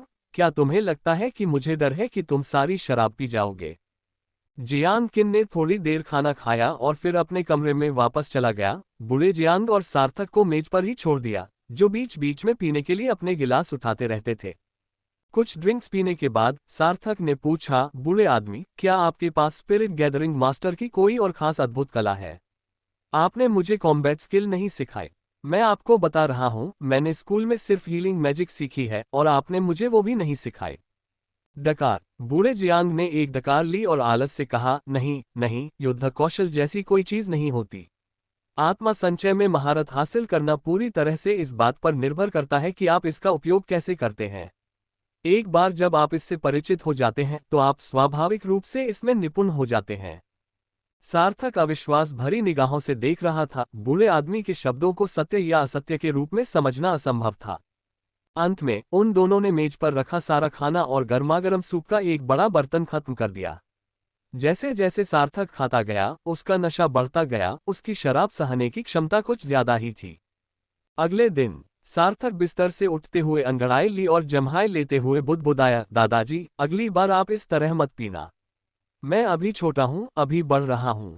सार्थक ने अपनी आंखें मली और बाहर गया तो पाया कि बूढ़ा आदमी रिक्लाइनर पर नहीं लेटा था और बाहर की मेज अभी भी अस्त व्यस्त थी और उसे साफ करने वाला कोई नहीं था। बूढ़ा आदमी, छोटी बहन किन। सार्थक ने 2 बार आवाज लगाई और स्पिरिचुअल ची कांप उठा। उसके शरीर से शराब का असर पूरी तरह से निकल गया। उसने जल्दी से घर के अंदर और बाहर चक्कर लगाया, लेकिन वहां कोई नहीं मिला। सबसे अहम बात यह है कि उसके बगल में रखा सिरके का जार गायब हो गया है, जिसे देखकर सार्थक अवाक रह गया। जब सार्थक ने अस्त व्यस्त मेज पर फटी हुई मछली की खाल और जेड स्लिप का एक टुकड़ा देखा तो वह तुरंत गुस्से से भड़क उठा। धिक्कार है तुम बूढ़े कमीने, हिलाना नहीं का नियम कहाँ गया? ये तो घिनौना, बेशर्म है। अध्याय 238 9 पूंछें। सार्थक को मेज साफ करने की कोई जल्दी नहीं थी और न ही वह ऐसा करना चाहता था। सार्थक मछली की खाल और जेड स्लिप को उस कुर्सी तक ले गया जहां बूढ़ा जियांग अक्सर सोता था। उसने मछली की खाल खोली और देखा कि उस पर दाओ लिखा हुआ था। अरे बदमाश, जैसे ही तुम ये चिट्ठी देखोगे मैं चला जाऊंगा। ये जर्जर बगीचा तुम्हारा है। मुझे कहना पड़ेगा, तुम भले ही मेरे जितने अच्छे न हो, लेकिन तुम में थोड़ी बहुत प्रतिभा तो है, बिल्कुल मेरी तरह। तुम आत्मा संग्राहक बनने के मार्ग पर बहुत आगे जाओगे। वैसे युद्ध आत्मा स्वामी बनने की कोशिश कम करो, इससे कोई फायदा नहीं है। लड़ाई हमेशा इस बात पर निर्भर करती है कि किसकी मुट्ठी बड़ी है, इसका युद्ध आत्मा स्वामी होने से कोई लेना देना नहीं है। ठीक है, मानो या न मानो, ये तुम्हारी मर्जी है। लेकिन चूंकि तुम लगभग मेरे आधे शिष्य हो, इसलिए मैं तुम्हें ये जेड पर्ची दे रहा हूं। और हाँ, कहीं ठंडी जगह जाओ और हमें ढूंढने मत आना। मछली की खाल पर जो संदेश लिखा था वह कुछ खास नहीं था। सार्थक मन ही मन बुदबुदाया, तुम्हें अपनी बड़ाई पर कितना गर्व है। मैं तो तुम्हारे बराबर भी नहीं हूं। तुम्हारा पुराना अंदाज कहाँ गया? तुम्हें लगता था कि मुझे कुछ नहीं आता। खुद को आधा शिष्य कहते हो। तुमने मुझे क्या सिखाया है, बूढ़े? इसे पढ़ने के बाद सार्थक ने मछली की खाल को एक तरफ फेंक दिया, जेड स्लिप उठाई, अपनी आध्यात्मिक ऊर्जा को सक्रिय किया और पाठ प्रकट हो गया। आत्मा को एकत्रित करने वाला शास्त्र। सार्थक ने पलकें झपकाईं। प्रशिक्षण पुस्तक। सार्थक सीधा बैठ गया। अब उसे केवल एक ही फॉर्मेशन धार्मिक संरचना आती थी, जो थी स्पिरिट गैदरिंग एरे। जैसा कि नाम से पता चलता है, इसका उद्देश्य आध्यात्मिक ऊर्जा से एक एरे बनाना था ताकि संसार में भटक रही आध्यात्मिक ऊर्जा को दिशा दी जा सके। इसका प्रभाव सामान्य साधना से लगभग दोगुने से कम होता था। लेकिन अब उस बूढ़े आदमी ने वास्तव में अपने लिए गठन पर एक किताब छोड़ दी है। क्या इस बूढ़े आदमी के पास वाकई ये तरकीब थी, आत्मा को एकत्रित करने वाला शास्त्र? लगता है उसे कुछ हुनर आता है। सार्थक ने आत्मा एकत्र करने वाले धर्मग्रंथ के पन्ने जल्दी से पलटे, लेकिन पन्ने पलटते ही वह हैरान रह गया। उसमें बहुत कुछ था। उसमें हर तरह की रचनाएं थीं। जैसे जैसे वह आगे बढ़ता गया, रचना का स्तर बढ़ता गया, यहाँ तक कि ऐसे स्तर तक पहुंच गया जहां 60वें स्तर की मछलियां भी फंस सकती थीं। हे भगवान, बूढ़ा आदमी तो बड़ी चालाकी से कुछ छुपा रहा था। पूरी जेड स्लिप के पन्ने पलटने के बाद सार्थक ने अपनी आंखें बंद कर लीं। आत्मा एकत्र करने वाला धर्मग्रंथ परिचय। ये प्राचीन और आधुनिक संरचनाओं को संयोजित करने वाली एक अनूठी पुस्तक है। लेखक ने पिछले 500 वर्षों में 1000 स्टार सिटी से एकत्रित और एकीकृत की गई बड़ी संख्या में सामान्य और असामान्य संरचनाओं को संकलित किया है और उन्हें एक एक करके व्युत्पन्न किया है। निष्कर्ष निकालना संभव नहीं है। सार्थक ने अपनी आंखें खोली और पहली बार कुछ ऐसा देखा जिसकी उसने कल्पना भी नहीं की थी। अरे नहीं, क्या ये किताब आत्माओं को एकत्रित करने वाला शास्त्र स्वयं उस बूढ़े व्यक्ति ने लिखी थी? फुफकार। सार्थक हौंफते हुए बोला, हे बूढ़े जियांग, तुमने अपना खेल बहुत अच्छे से खेला, लेकिन तुमने मुझे सिर्फ स्पिरिट गैदरिंग एरे की सबसे बुनियादी तकनीक ही सिखाए। ये तो हद से ज्यादा है। ... बादलों के ऊपर एक शानदार मछली पकड़ने वाली नाव पर बूढ़ा जियांग अपनी ड्रिंक की चुस्की ले रहा था। दाओ नाम की मछली पकड़ने वाली नाव को चलाने वाले जियांग किन ने कहा, दादाजी, आप आत्मा संग्रहण शास्त्र को इस तरह सार्थक के पास छोड़ रहे हैं। क्या आपको डर नहीं है कि वह इसे सीख नहीं पाएगा? बूढ़े जियांग ने चिढ़कर कहा, वह लड़का बड़ा चालाक है। अब जब उसने फॉर्मेशन जैसी अद्भुत चीज देख ली है तो वह इसे जाने नहीं देगा। याद रखो, जब हम स्पिरिट गैदरिंग एरे सीख रहे थे, तब इस लड़के ने इसे सिर्फ 9 दिनों में सीख लिया था। जियांग किन ने भौहें चढ़ाते हुए कहा, लेकिन आपकी विशेषज्ञता तो फॉर्मेशन में नहीं है। ग्रेट 1000 एलिक्सिर क्लासिक आपकी खासियत है। दादाजी, क्या आप उनके खिलाफ साजिश रच रहे हैं? बूढ़े जियांग ने उपहास उड़ाते हुए कहा, क्या तुम्हें लगता है कि वह लड़का धैर्यपूर्वक महान हजार अमृत शास्त्र का अध्ययन कर सकता है? अभी ठग अकादमी में सबसे व्यस्त समय है और अगले कुछ वर्षों में शायद उसके पास महान हजार अमृत शास्त्र का अध्ययन करने का समय ही न हो। बेहतर होगा कि उसे आत्मा एकत्रण शास्त्र दे दिया जाए ताकि वह कम से कम आत्मा एकत्रण गुरु बनने के मार्ग पर आगे बढ़ सके। जियांग किन ने सहज भाव से कहा, spirit gathering scripture great 1000 elixir scripture से सरल नहीं है। उसने स्पिरिट गैदरिंग एरे को 9 दिनों में सीख लिया। वह प्रतिभाशाली तो है, लेकिन फिर भी यह सबसे सरल है। बूढ़े जियांग ने होठों को चटकाते हुए कहा, किसे परवाह है? ... जैसा कि जियानकिन ने कहा, सार्थक इस समय तारांकन स्पिरिट गैदरिंग स्क्रिप्चर तारांकन का अध्ययन नहीं कर रहा था। इसका मुख्य कारण ये था कि उस पर बने सघन आरेख स्पिरिट गैदरिंग एरे से कहीं अधिक जटिल थे, जिससे उसका सिर चकरा रहा था। युवा स्वामी, उसने सोचा, मैं आकाश में उड़ने और समुद्र में गोता लगाने, खजाने की खोज करने और गुफाओं का पता लगाने में व्यस्त हूँ। मुझे समय कहाँ मिलेगा। अस्त व्यस्त मेज को साफ करने के बाद सार्थक ने फिर से बागान का निरीक्षण किया और पाया कि उसके गेहूं के खेत का आधा हिस्सा गायब था और उसके लगभग सभी प्रकार के आध्यात्मिक पौधे भी गायब हो गए थे। सार्थक हंसा और सिर हिलाया। लगता है बूढ़े आदमी को अभी भी खाना पसंद है। क्या वो खेती करने के लिए अज्ञेय भूमि जा रहा है? ये तो अच्छा विचार है। अज्ञेय भूमि पहुंचते ही हमें पहले प्लांटेशन को ढूंढना चाहिए, शायद वो हमें वहां मिल जाए। जमीन को साफ करने के बाद सार्थक ने ली किंग और ली गान को बुलाया। दोनों का सार्थक के प्रति सम्मान लगातार बढ़ता जा रहा है। पिछले कुछ दिनों में ही उनकी साधना की गति में जबरदस्त उछाल आया है। ली किंग, जो मूल रूप से 9वें स्तर पर था, पिछले 2 दिनों में ही एंग्ल क्षेत्र में प्रवेश कर चुका है। वहीं दूसरी ओर ली गान ने उससे भी आगे बढ़कर मध्यवर्ती एंग्ल स्तर की बाधा को पार करते हुए उन्नत एंग्ल स्तर प्राप्त कर लिया है। सार्थक डेकचेयर पर आराम से धूप सेक रहा था, तभी उसने उन दोनों को अंदर आते देखा। अरे, तुम लोग तो दीवार तोड़कर अंदर आ गए। ली किंग, युवा स्वामी, आपके उदार उपहार के लिए धन्यवाद। ली गान, और सार्थक, ठीक है, रुको। सार्थक दाओ, अब से प्लांटेशन मेरे फिश ड्रैगन गैंग की सुरक्षा में है।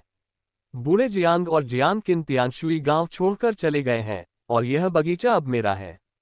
यह अब मेरे फिश ड्रैगन गैंग के लिए सबसे महत्वपूर्ण स्थान है। प्लांटेशन में कोई भी गड़बड़ी करने की हिम्मत करे तो बिहाई टाउन जाकर मुझे बताए और मैं खुद आकर उनसे निपटूंगा। ली किंग और ली गान तुरंत सतर्क हो गए, लेकिन साथ ही आश्चर्य से सार्थक की ओर देखने लगे। क्या यह बागान आपका है, युवा स्वामी? सार्थक ने कुर्सी पर हाथ फेरते हुए कहा। अरे, ये किस तरह के हाव भाव हैं? क्या तुमने मुझे सुना? अब से यह मेरी फिश ड्रैगन गैंग का नंबर 1 गढ़ है। ली किंग ने तुरंत चिल्लाकर कहा। जी हाँ, युवा स्वामी, अब से किसी को भी इतनी लापरवाही से प्लांटेशन में कदम रखने की अनुमति नहीं दी जाएगी। सार्थक ने सिर हिलाया। जी हाँ, अच्छा, मेरे जाने के बाद तुम यहाँ आकर रह सकते हो। मैं कुछ और दिनों तक यहीं रहूंगा। अब तुम जाओ। ली किंग और दूसरे व्यक्ति को विदा करने के बाद सार्थक अपनी कुर्सी से उठा, बागान से बाहर झांका और उसे खाली देखकर बागान के अंदर प्रशिक्षण मैदान की ओर दौड़ पड़ा। अब समय आ गया था कि श्रिम्प राइज टू हेवन को असली 9-टेल्ड मैंटिस श्रिम्प में बदला जाए। विलय, सार्थक ने लेवल 44 के स्पिरिट एब्जॉर्बिंग सेंटीपीड के भाग्य का फैसला किया। आधे घंटे बाद प्रशिक्षण मैदान पर श्रिम्प राइजेस टू हेवन ने अपनी 9 पूंछों को बेतहाशा घुमाया। एक दाव की पूंछ हीरे की चेन की तरह जमीन से जकड़ी हुई थी और यह व्यक्ति वास्तव में जमीन के साथ किसी अवर्णनीय प्रभाव का अनुभव कर रहा था। सार्थक का चेहरा गुस्से से लाल हो गया और उसने उससे लात मारते हुए कहा, बेहतर होगा कि तुम तमीज से पेश आओ। अगर तुम्हारे 9 पूंछें निकल आई हैं तो क्या हुआ? तुम किस लिए दिखावा कर रहे हो? क्या धरती ने तुम्हें नाराज कर दिया है? श्रिम्प राइजेस टू हेवन पूरी तरह से निर्दोष लग रहा था और उसने तुरंत अपनी पूंछ नीचे लटका ली, जबकि डेथ क्यूई जमीन पर फैला हुआ था, उसकी पूंछ आगे पीछे हिल रही थी। सार्थक को भी संदेह था, आंकड़ों में हुए बदलाव काफी महत्वपूर्ण थे। अनुबंधित आत्मा पालतू, नाम 9 पूंछ वाला मेंटिस झींगा। परिचय, उत्परिवर्तित मेंटिस श्रिम्प में तीव्र गति और अत्यंत शक्तिशाली आक्रमण क्षमता होती है। यह अपने आप को छुपाने और अपने शिकार पर घात लगाने में माहिर है। जब यह अपने पूर्ण रूप में विकसित हो जाता है तो इसकी 9 पूंछें 9 दिव्य जंजीरों में बदल जाती हैं, जिससे ये युद्ध में अत्यंत शक्तिशाली हो जाता है। रैंक 30, गुणवत्ता लीजेंड, आध्यात्मिक ऊर्जा से भरपूर 1872 बिंदु। भोजन सर्वाहारी, झींगा मछली को प्राथमिकता देता है। नोट, वर्तमान स्थिति 9 टेल्स। सार्थक कुछ सवालों पर विचार कर रहा था। क्या उसका अनुबंधित आत्मा पशु उसकी अपनी श्रेणी से आगे निकल सकता है? लेकिन ऐसा प्रतीत होता था कि आत्मा पशु ऐसा नहीं कर सकता। कुछ दिन पहले जब लिटिल गोल्ड का विलय हुआ था तब भी यही हुआ था। उस समय वह एक 26वें स्तर का इंटरमीडिएट ग्रेट एंग्लर था, लेकिन विलय के बाद लिटिल गोल्ड 28वें स्तर का हो गया। सार्थक को इस बारे में पक्का पता नहीं है, लेकिन एक अनुबंधित स्पिरिट बीस्ट अपने स्तर से कई गुना अधिक शक्तिशाली हो सकता है। सार्थक ने इसका परीक्षण किया। श्रिम्प राइज टू हेवन की सुरक्षा बढ़ गई थी। उसका कवच चमकदार हो गया था, मानो तेल लगे कवच की तरह चमक रहा हो। इस शक्ति के प्रभाव में आने के बाद उसकी ताकत भी काफी बढ़ गई थी। उसने अभी अभी इसका परीक्षण किया था और उसे शक होने लगा था कि वह इंग्ल के दायरे में प्रवेश कर चुका है। इतना ही नहीं, इस प्रभाव के बाद सार्थक को अपनी मुट्ठियों में अथाह शक्ति का एहसास हुआ। उसने एक मुक्का मारने की कोशिश की और क्योंकि वह इतना तेज और शक्तिशाली था, उसने जमीन में एक बड़ा गड्ढा कर दिया। फुफकार, तो अब मैं श्रिम्प राइजेस टू हेवन की शक्ति का उपयोग कर सकता हूं। सार्थक ने पलकें झपकाईं। जब उसने पहले जियांकिन से लड़ाई की थी, तब जियांकिन की मुट्ठियां काले लोहे की तरह सख्त थीं, तलवारों और ब्लेडों से अप्रभावित, अविश्वसनीय रूप से भयंकर। ऐसा लग रहा था कि वह अब भी वैसा ही कर सकता है। सार्थक सोच रहा था कि क्या उसे वापस स्कूल जाकर कुछ युद्ध कौशल की किताबें पढ़नी चाहिए। ऐसा लग रहा था कि वह युद्ध कौशल में माहिर बन सकता है। किसने सोचा होगा कि दाओ, जो एक आत्मा संग्राहक गुरु है, एक युद्ध आत्मा गुरु की तरह लड़ सकता है। किसने सोचा होगा कि दाओ, जो हथियारों का इस्तेमाल करता है, अपने मुक्कों से और भी अधिक शक्तिशाली हो सकता है। सार्थक, तभी सार्थक ने किसी को उसे पुकारते हुए सुना, इसलिए उसने झटपट श्रिम्प राइजेस टू हेवन को वापस लिया और बागान से बाहर भाग गया। अध्याय 239 एक अलग दृष्टिकोण। जैसे ही सार्थक बगीचे से बाहर निकला, उसने अमृता और शीतल को बागान में झांकते हुए देखा। सार्थक को देखते ही अमृता ने झट से कहा, सार्थक। सार्थक ने दाव पर हंसते हुए कहा, तुम दरवाजे पर क्या कर रहे हो? अंदर आओ, मैंने दिन भर कुछ नहीं खाया है, मैं तुम्हारे लिए 2 व्यंजन बना देता हूं। वहां केवल 4-5 लोग ही आए थे, अमृता, शीतल, वीरेंद्र प्रताप, श्रेया और चैतन्य। सार्थक के साथ उनके अच्छे संबंध थे और संभवतः वे गांव में सार्थक के सबसे करीबी लोग थे। अमृता ने दाव से सहजता से पूछा, सार्थक, तुम पिछले कुछ महीनों से कहाँ थे? सार्थक थोड़ी देर रुका, फिर दाव की ओर मुड़ा, हम कहाँ जा सकते हैं? जाहिर है, मछली पकड़ने के क्षेत्रों में। सार्थक ने यह नहीं बताया कि वह किस मछली पकड़ने के स्थान पर जा रहा है। उसने सोचा कि उसे सबके सामने अपनी इज्जत बचानी होगी। वह ये तो नहीं कह सकता था, मैं दूसरे स्तर के मछली पकड़ने के स्थान पर जा रहा हूं और तुम नौसिखिए अभी भी पहले स्तर के मछली पकड़ने के स्थान पर खेल रहे हो। जब से उसने आखिरी बार अमृता को देखा था, तब से वह जानता था कि दाव, अमृता और अन्य लोगों के लक्ष्य बहुत सरल थे। उदाहरण के लिए अमृता को ही ले लीजिए, वह अपने जीवन में केवल एक ही इच्छा रखती थी, एक महान मछुआरा बनना, ताकि वह अपने पिता के अफसोस की भरपाई कर सके। परिवार द्वारा पाले पोसे गए वीरेंद्र प्रताप का लक्ष्य परिवार को गौरव दिलाना और शाही परिवार में सबसे उत्कृष्ट शस्त्र मास्टर बनना है। श्रेया और चैतन्य की बात करें तो सच कहूं तो वे अमृता के लगभग बराबर ही हैं। चैतन्य की प्रतिभा तो अमृता से भी कम है, तो उसे महान मछुआरा बनकर खुश होना चाहिए, है ना? लेकिन सार्थक का क्या? चौथी अकादमी में प्रवेश करने के बाद वंश, विनीता और यहाँ तक कि बूढ़े बाई भी जानबूझकर या अनजाने में उससे याद दिलाते रहे कि इंग्ल ही उसके प्रशिक्षण की असली शुरुआत थी। सार्थक और बाकी सभी को लगा कि उनकी बातें काफी हद तक सही हैं और वे अगले रहस्यों को जानने के लिए कड़ी मेहनत कर रहे थे। सार्थक को लगा कि चूंकि वह चौथी अकादमी में है, इसलिए उसे तीसरे स्तर के मछली पकड़ने के मैदान में जाना ही होगा और उसे उस अज्ञात भूमि में जाना ही होगा, है ना? सार्थक को अचानक समझ नहीं आ रहा था कि दाव को उनके साथ कैसा व्यवहार करना चाहिए। बात यह नहीं थी कि दाव अनफ्रेंडली था, बल्कि उनके जीवन के लक्ष्य पूरी तरह से अलग थे। बेशक, सार्थक ने मुस्कुराते हुए उनका स्वागत किया और कहा, अंदर आइए और बैठिए, खेत से जो कुछ भी आपको पसंद हो, खाए। वीरेंद्र प्रताप ने आश्चर्य से कहा, नहीं, ऐसा नहीं हो सकता, है ना? मैंने सुना है कि प्लांटेशन के मालिक जियान को बाहरी लोगों का दखल पसंद नहीं है। सार्थक ने हाथ हिलाते हुए कहा, बूढ़ा आदमी चला गया। यह बागान अब मेरा है। आपको कुछ रसीले फल खिलाने में क्या बुराई है? वैसे भी आप ज्यादा खा नहीं सकते। वे चले गए। अमृता ने आश्चर्य से दाव से पूछा, लेकिन हमने इसे कल देखा था। सार्थक, वह आज सुबह जल्दी चले गए। बूढ़े आदमी का तियांशुई गांव में कोई परिचित नहीं था, इसलिए उन्होंने उसे मेरे पास छोड़ दिया। सभी को अंदर बुलाकर सार्थक ने उनका अभिवादन किया, फिर अनायास ही टोकरी से खेत से कुछ फल तोड़े और हाथ के इशारे से उसके बगल में पानी का एक पात्र प्रकट हो गया। आप लोग अपनी इच्छानुसार पानी पी सकते हैं, शिष्टाचार की कोई आवश्यकता नहीं है। उद्धरण चिन्ह। शीतल अवाक रह गई। सार्थक, तुम्हारा स्पिरिट गैदरिंग मास्टर पानी को कैसे नियंत्रित कर सकता है? सार्थक हंसते हुए बोला, अरे ये तो बस एक छोटी सी शरारत थी, इसमें गर्व करने जैसी कोई बात नहीं। हाँ हाँ, आप रुकिए, मैं आपके लिए खुद कुछ व्यंजन बनाऊंगा। हर किसी को इस तरह का सम्मान नहीं मिलता। अमृता ने तुरंत जवाब दिया, मैं आपकी मदद करती हूँ। सार्थक ने संदेह से पूछा, क्या आपको यकीन है कि आप ये कर सकते हैं? अमृता, मैं बेशक कर सकती हूँ। सार्थक ने पलकें झपकाई और लापरवाही से एक रे को जमीन पर फेंक दिया। दाओ, तो इसे अच्छी तरह धोकर इसके आंतरिक अंग निकाल लो। अमृता अवाक रह गई। वीरेंद्र प्रताप, शीतल और अन्य लोग भी, उन्होंने पहले कभी ऐसा कुछ नहीं देखा था। क्या यह मछली है? 5 या 6 मीटर लंबी मछली। सबसे अहम बात यह नहीं है, बल्कि यह है कि सार्थक को यह मछली कहाँ से मिली। अचानक शीतल ने आश्चर्य से सार्थक की ओर इशारा करते हुए कहा, समुद्री शंख। तुम्हारे पास समुद्री शंख है? श्रेया ने हैरानी से कहा, हे भगवान! सार्थक, तुम्हें ये कहाँ से मिला? वीरेंद्र प्रताप, मैं बस ये पूछना चाहता हूँ कि जमीन पर पड़ी यह मछली किस प्रकार की है? यह उस रे मछली जैसी क्यों दिखती है जिसके बारे में वे बात कर रहे हैं? सार्थक ने झिझकते हुए मुस्कुराते हुए कहा, यह एक समुद्री शंख है जो शिक्षक ने उपहार में दिया है। यह एक रे मछली है जो द्वितीय स्तर के मछली पकड़ने के क्षेत्र से है। खैर, ये तो बस एक आम मछली है। सब लोग सार्थक की तरफ देखने लगे और सोचने लगे, क्या तुम मुझसे मजाक कर रहे हो?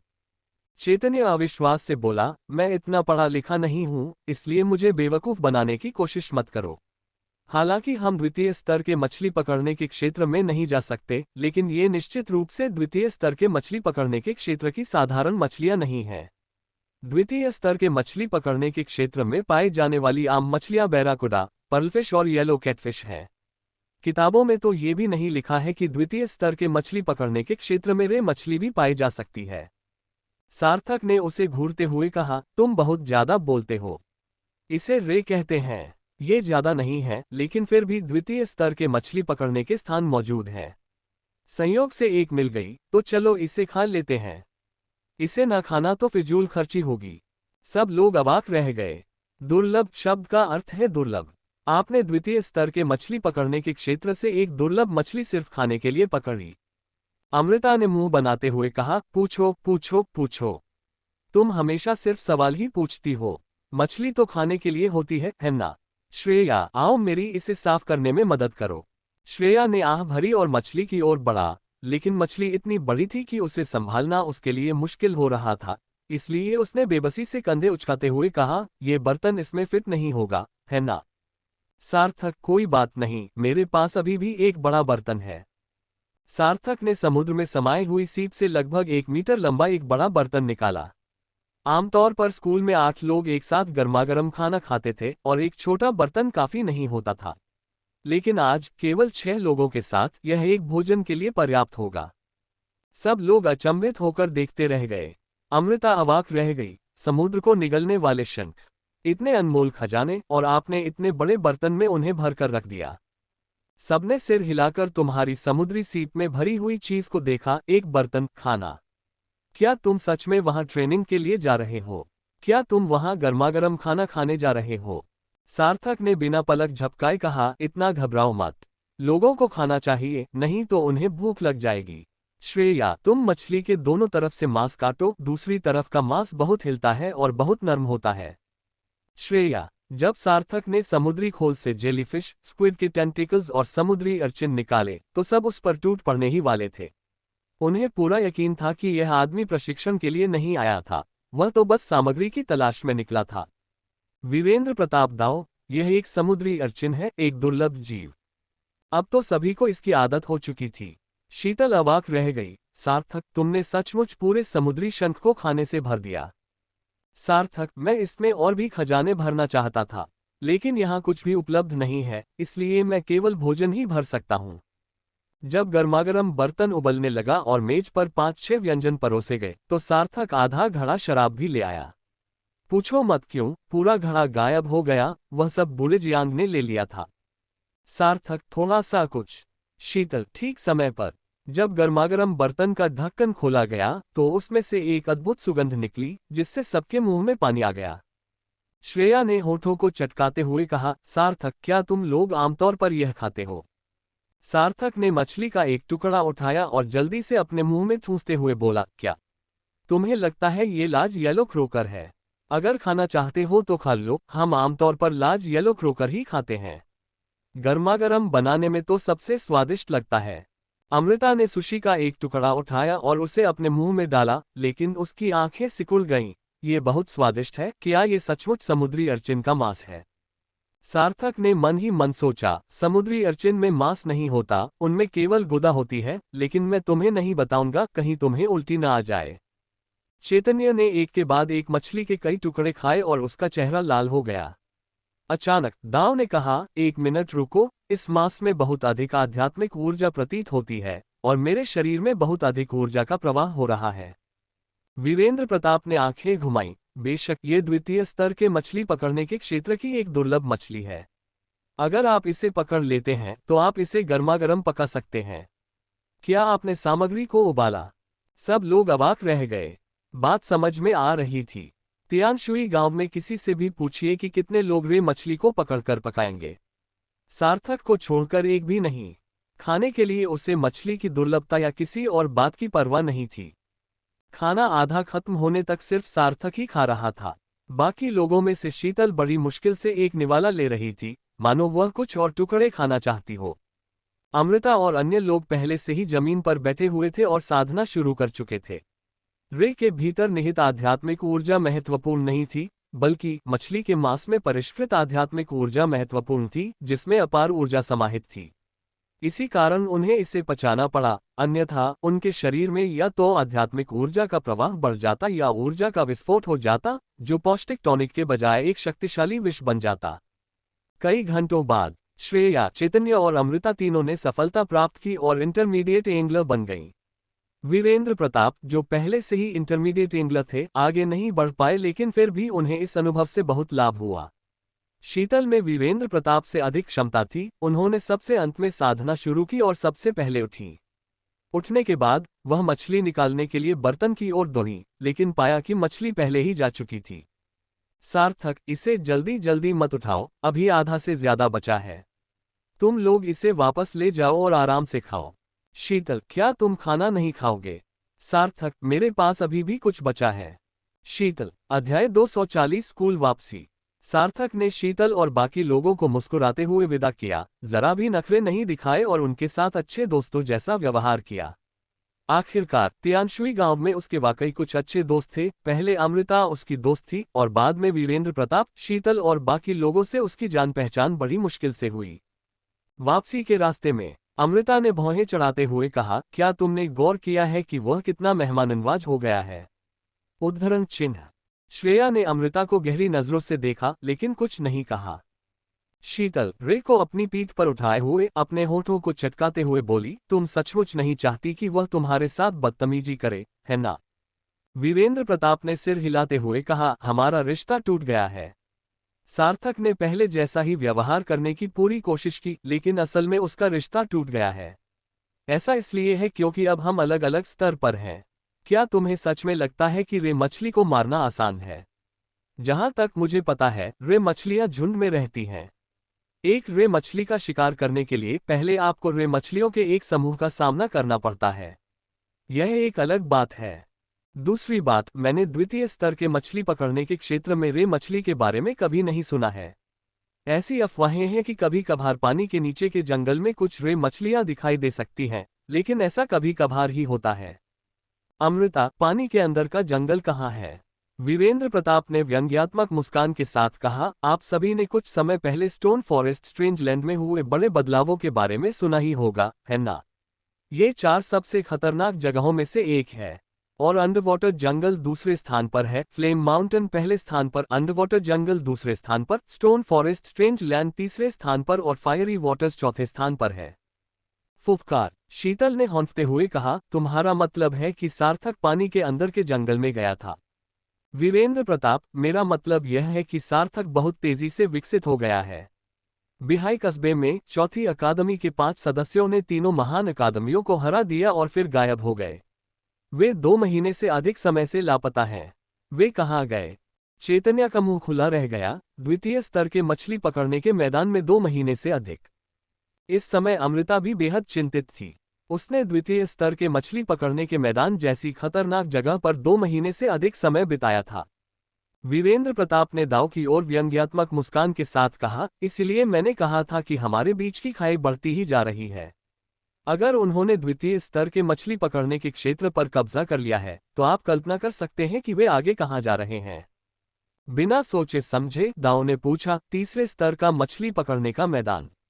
वीरेंद्र प्रताप, बिल्कुल। मुझे नहीं पता कि आप लोगों ने इस पर गौर किया है या नहीं, लेकिन ठग अकेडमी के आने के बाद से उन्होंने महज 2 महीनों में 100 मैचों की जीत का सिलसिला कायम कर लिया, जो कि एजोरसी एरिना में 30 सालों में अभूतपूर्व था। वे रातों रात मशहूर हो गए। फिर 2 महीने बाद सार्थक और उनकी टीम ने सेकंड लेवल फिशिंग ग्राउंड में शानदार जीत हासिल की और बिना किसी हार के वापस लौट आए। श्रेया दाव, हाँ, वे बहुत तेजी से आगे बढ़ रहे हैं। शीतल, तो उनका लक्ष्य तृतीय स्तरीय मछली पकड़ने का क्षेत्र होना चाहिए। वीरेंद्र प्रताप ने इसका पुरजोर खंडन करते हुए कहा, नहीं। ओम, शीतल ने हैरानी से पूछा, क्या हुआ?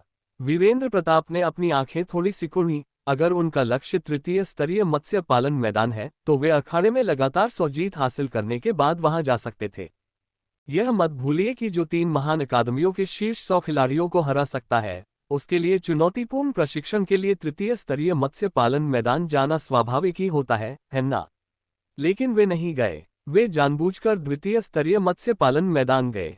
अगर मैं गलत नहीं हूं, तो तृतीय स्तरीय मत्स्य पालन मैदान शायद उनके लिए सिर्फ एक पड़ाव है। शीतल ने बड़ी मुश्किल से अपनी बात कही, सच में? तुम मुझे बताने वाले नहीं हो? वीरेंद्र प्रताप ने सिर हिलाते हुए कहा, हाँ, उनका लक्ष्य अज्ञात भूमि होना चाहिए। सब लोग रुक गए। फिर श्रेया ने रूखी हंसी हंसते हुए कहा, छोड़ो, अभी बहुत दूर की बात है। मुझे लगता है कि अगर मुझे 3 साल में तीसरे स्तर के मछली पकड़ने के मैदान पर कदम रखने का मौका मिल गया, तो मुझे जीनियस माना जाएगा। शीतल, कौन कहता है कि ऐसा नहीं है? अमृता ने अपने होंठ सिकोड़ लिए। उसने इसके बारे में कभी सोचा ही नहीं था। उसकी एकमात्र इच्छा एक महान मछुआरा बनने की थी। उसने द्वितीय स्तर के मछली पकड़ने के स्थानों पर मछली पकड़ने के बारे में सोचा था, लेकिन तृतीय स्तर के मछली पकड़ने के स्थानों पर जाने के बारे में नहीं। उसके पिता ने कहा था कि तृतीय स्तर के मछली पकड़ने के स्थान ऐसी जगहें हैं जहां महान मछुआरे भी कभी भी मर सकते हैं। शीतल ने अमृता की ओर देखकर कहा, अमृता, दोस्त होना अच्छा है। कम से कम हम कभी कभी साथ में खाना खा सकते हैं, बातें कर सकते हैं और ताश खेल सकते हैं। अमृता ने अपने होंठ सिकोड़ते हुए कहा, हम ... अमृता और उनके समूह की मेजबानी करने के अगले दिन सार्थक ने ली किंग और उनकी टीम को बागान की देखभाल के लिए लोगों की व्यवस्था करने के लिए आमंत्रित किया। उन्होंने घर के बगल में दोबारा सिरका भी बनाया। सार्थक ने प्लांटेशन की ओर देखा और शांत भाव से कहा, शायद मैं लंबे समय तक वापस नहीं आ पाऊंगा। अगर आपको किसी चीज की जरूरत हो तो बिहाई टाउन आकर मुझे ढूंढ लेना। अगर मैं वहां न मिलूं तो गणेश को ढूंढना। उसे पता है कि मुझे कैसे ढूंढना है। ली किंग, जी हाँ, युवा स्वामी। सार्थक ने ली गान की बाह थपथपाते हुए कहा, जब भी समय मिले बागान पर नजर रखना। जब मन करे थोड़ा खा लेना और बीच बीच में खेतों में उगने वाले खरपतवारों को हटाते रहना। आध्यात्मिक फलों के खत्म होने की चिंता मत करना। जितनी जरूरत हो उतना ही लेना, बाकी को पकने, गिरने और सड़ने देना। नए फल जल्दी उगाएंगे। ली गान का चेहरा शर्म से लाल हो गया। हाँ, युवा स्वामी, उसकी हिम्मत। वह निश्चित रूप से स्वयं। ली गान के बोलने से पहले ही उसने देखा कि उसकी ओर एक जेड स्लिप फेंकी जा रही है। उसने सहज रूप से उसे पकड़ लिया और पूरी तरह से अचंभित दिखाई दिया। सार्थक, यह एक स्पिरिट रैंक है। युद्ध कौशल केवल गिरोह के प्रमुख सदस्यों द्वारा ही प्रसारित किए जा सकते हैं, बशर्ते विश्वसनीय जानकारी उपलब्ध हो। ली गान की आंखें चौड़ी हो गईं। स्पिरिट रैंक, उसने इसके बारे में जरूर सुना था। नश्वर स्तर से ऊपर प्रोफाउंड रैंक होता है और प्रोफाउंड रैंक से ऊपर स्पिरिट रैंक होता है। ये तो उससे भी एक ऊंचा स्तर था। ये तो सचमुच एक खजाना था। सार्थक ने स्वाभाविक रूप से अपनी सीखी हुई दोहरी तलवारबाजी की तकनीक को त्याग दिया। उसे इस तरह की युद्ध कला में कोई रुचि नहीं थी। युवक गुरु, जब मेरे पास इतनी अच्छी असंख्य तलवारबाजी शैली है तो मैं दोहरी तलवारबाजी का अभ्यास क्यों करूं?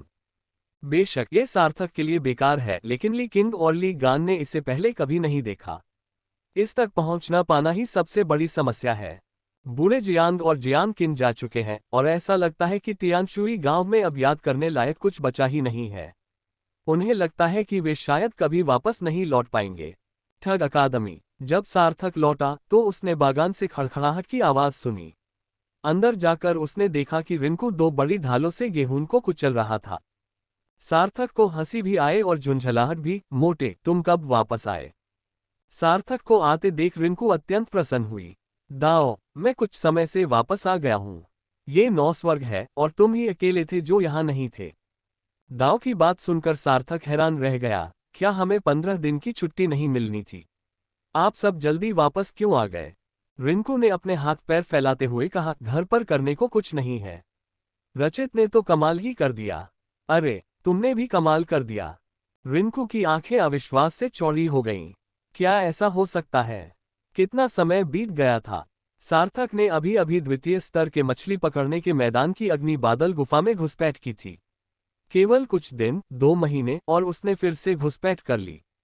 सार्थक ने दाव की ओर हाथ हिलाते हुए कहा, अगर तुम बहुत ज्यादा अच्छा खाना खाओगे तो तुम स्वाभाविक रूप से टूट जाओगे। क्या तुम भूल गए हो कि मेरा समुद्री निगलने वाला कवच समुद्री भोजन से भरा हुआ है? रिंकू सिहर उठी। यह इतनी तेज गति नहीं हो सकती। ये तो द्वितीय स्तर के मछली पकड़ने के मैदान के जीव हैं, तृतीय स्तर के मछली पकड़ने के मैदान के नहीं। सार्थक ने उसे पीछे खींचते हुए कहा, खटखटाना बंद करो, इसे वापस ले जाओ और धीरे से खटखटाओ। मुझे तुम लोगों से कुछ कहना है। स्कूल में प्रवेश करते ही रचित और शांतनु आपस में कुश्ती कर रहे थे, जिसमें रचित शांतनु को बुरी तरह पीट रहा था। सार्थक को अंदर आते देख शांतनु तुरंत चिल्लाया, अरे, आओ मदद करो, रचित पागल हो गया है। सार्थक ने अपना पंजा घुमाया, रचित, मारो इसे। टकराना। शांतनु के शरीर के टुकड़े टुकड़े कर दिए गए और उसे 2 बार जमीन पर लुढ़काया गया। रचित के गायब होते ही सार्थक लगभग सहज रूप से लड़खड़ा गया, लेकिन फिर भी उसे खंजर से पेट में वार कर दिया गया। कब? सौभाग्य से सार्थक ने अपनी मुद्रा को ठीक कर लिया था, अन्यथा चुभन होना वास्तव में बहुत अप्रिय होता। सार्थक अवाक रह गया। रचित, क्या तुम हर समय लोगों को चाकू मारना बंद कर सकते हो? रचित अचानक प्रकट हुआ, सार्थक की ओर देखा और बोला, तुम भी सफलता प्राप्त कर चुके हो। उच्च स्तरीय महान एंग्ल। रचित अपने असफल प्रयास से निराश था, क्योंकि उसे लगा था कि वह काफी तेजी से आगे बढ़ चुका है, लेकिन दाओ। सार्थक वापस गया और उसने रास्ता बना लिया। सार्थक, किस्मत से। रचित ने अपनी कटार म्यान में रखते हुए कहा, ठीक है, चलो लड़ना बंद करते हैं और खाना बनाते हैं। मोटे, शांतनु, तुम दोनों को अपने खेल में सुधार करने की जरूरत है। अभी तो तुम दोनों बस औसत दर्जे के महान मछुआरे हो। सार्थक ने आश्चर्य से कहा, नए खिलाड़ी ने भी तरक्की कर ली है। शांतनु निराश होकर बोला, उफ, कितना दबाव है। क्या आप लोग मुझे थोड़ी देर आराम नहीं करने दे सकते? इसी समय श्याम वृक्ष घर से नीचे उतरा और दाव से शांत स्वर में बोला, अगले कुछ दिनों के लिए तैयारी कर लो। रिंकू और शांतनु, खूब साधना करो। कुछ दिनों में बहुत से लोग हमारे विद्यालय में पंजीकरण कराने आएंगे और हमें परीक्षक की भूमिका निभानी होगी। श्याम, ठग अकेडमी पहले से ही काफी मशहूर है, इसलिए शायद काफी लोग आएंगे। रिंकू, तो मैं साधना करने जाऊंगी और आप लोग परीक्षक बन जाए। रिंकू को चुपके से भागने की कोशिश करते देख सार्थक ने उसके कपड़े पकड़ लिए और कहा, भागो मत, मुझे कुछ और कहना है। सभी ने सार्थक की ओर देखा और तभी उसके चेहरे के भाव बदल गए। किसी ने तुम्हारे पैसे चुरा लिए हैं। सब लोग। सार्थक ने शांत भाव से कहा, आप black river chamber of commerce को जानते हैं, है ना? रिंकू ने सिर हिलाया। जी दाओ, ये वही व्यापारी संघ है जो दादा कछुए को पकड़ना चाहता था, लेकिन ये तो बस एक साधारण व्यापारी संघ है। इनमें क्या गड़बड़ है? सार्थक, उन्होंने फिश ड्रैगन गैंग चुरा लिया। फिश ड्रैगन शतरंज और कार्ड की तकनीकें।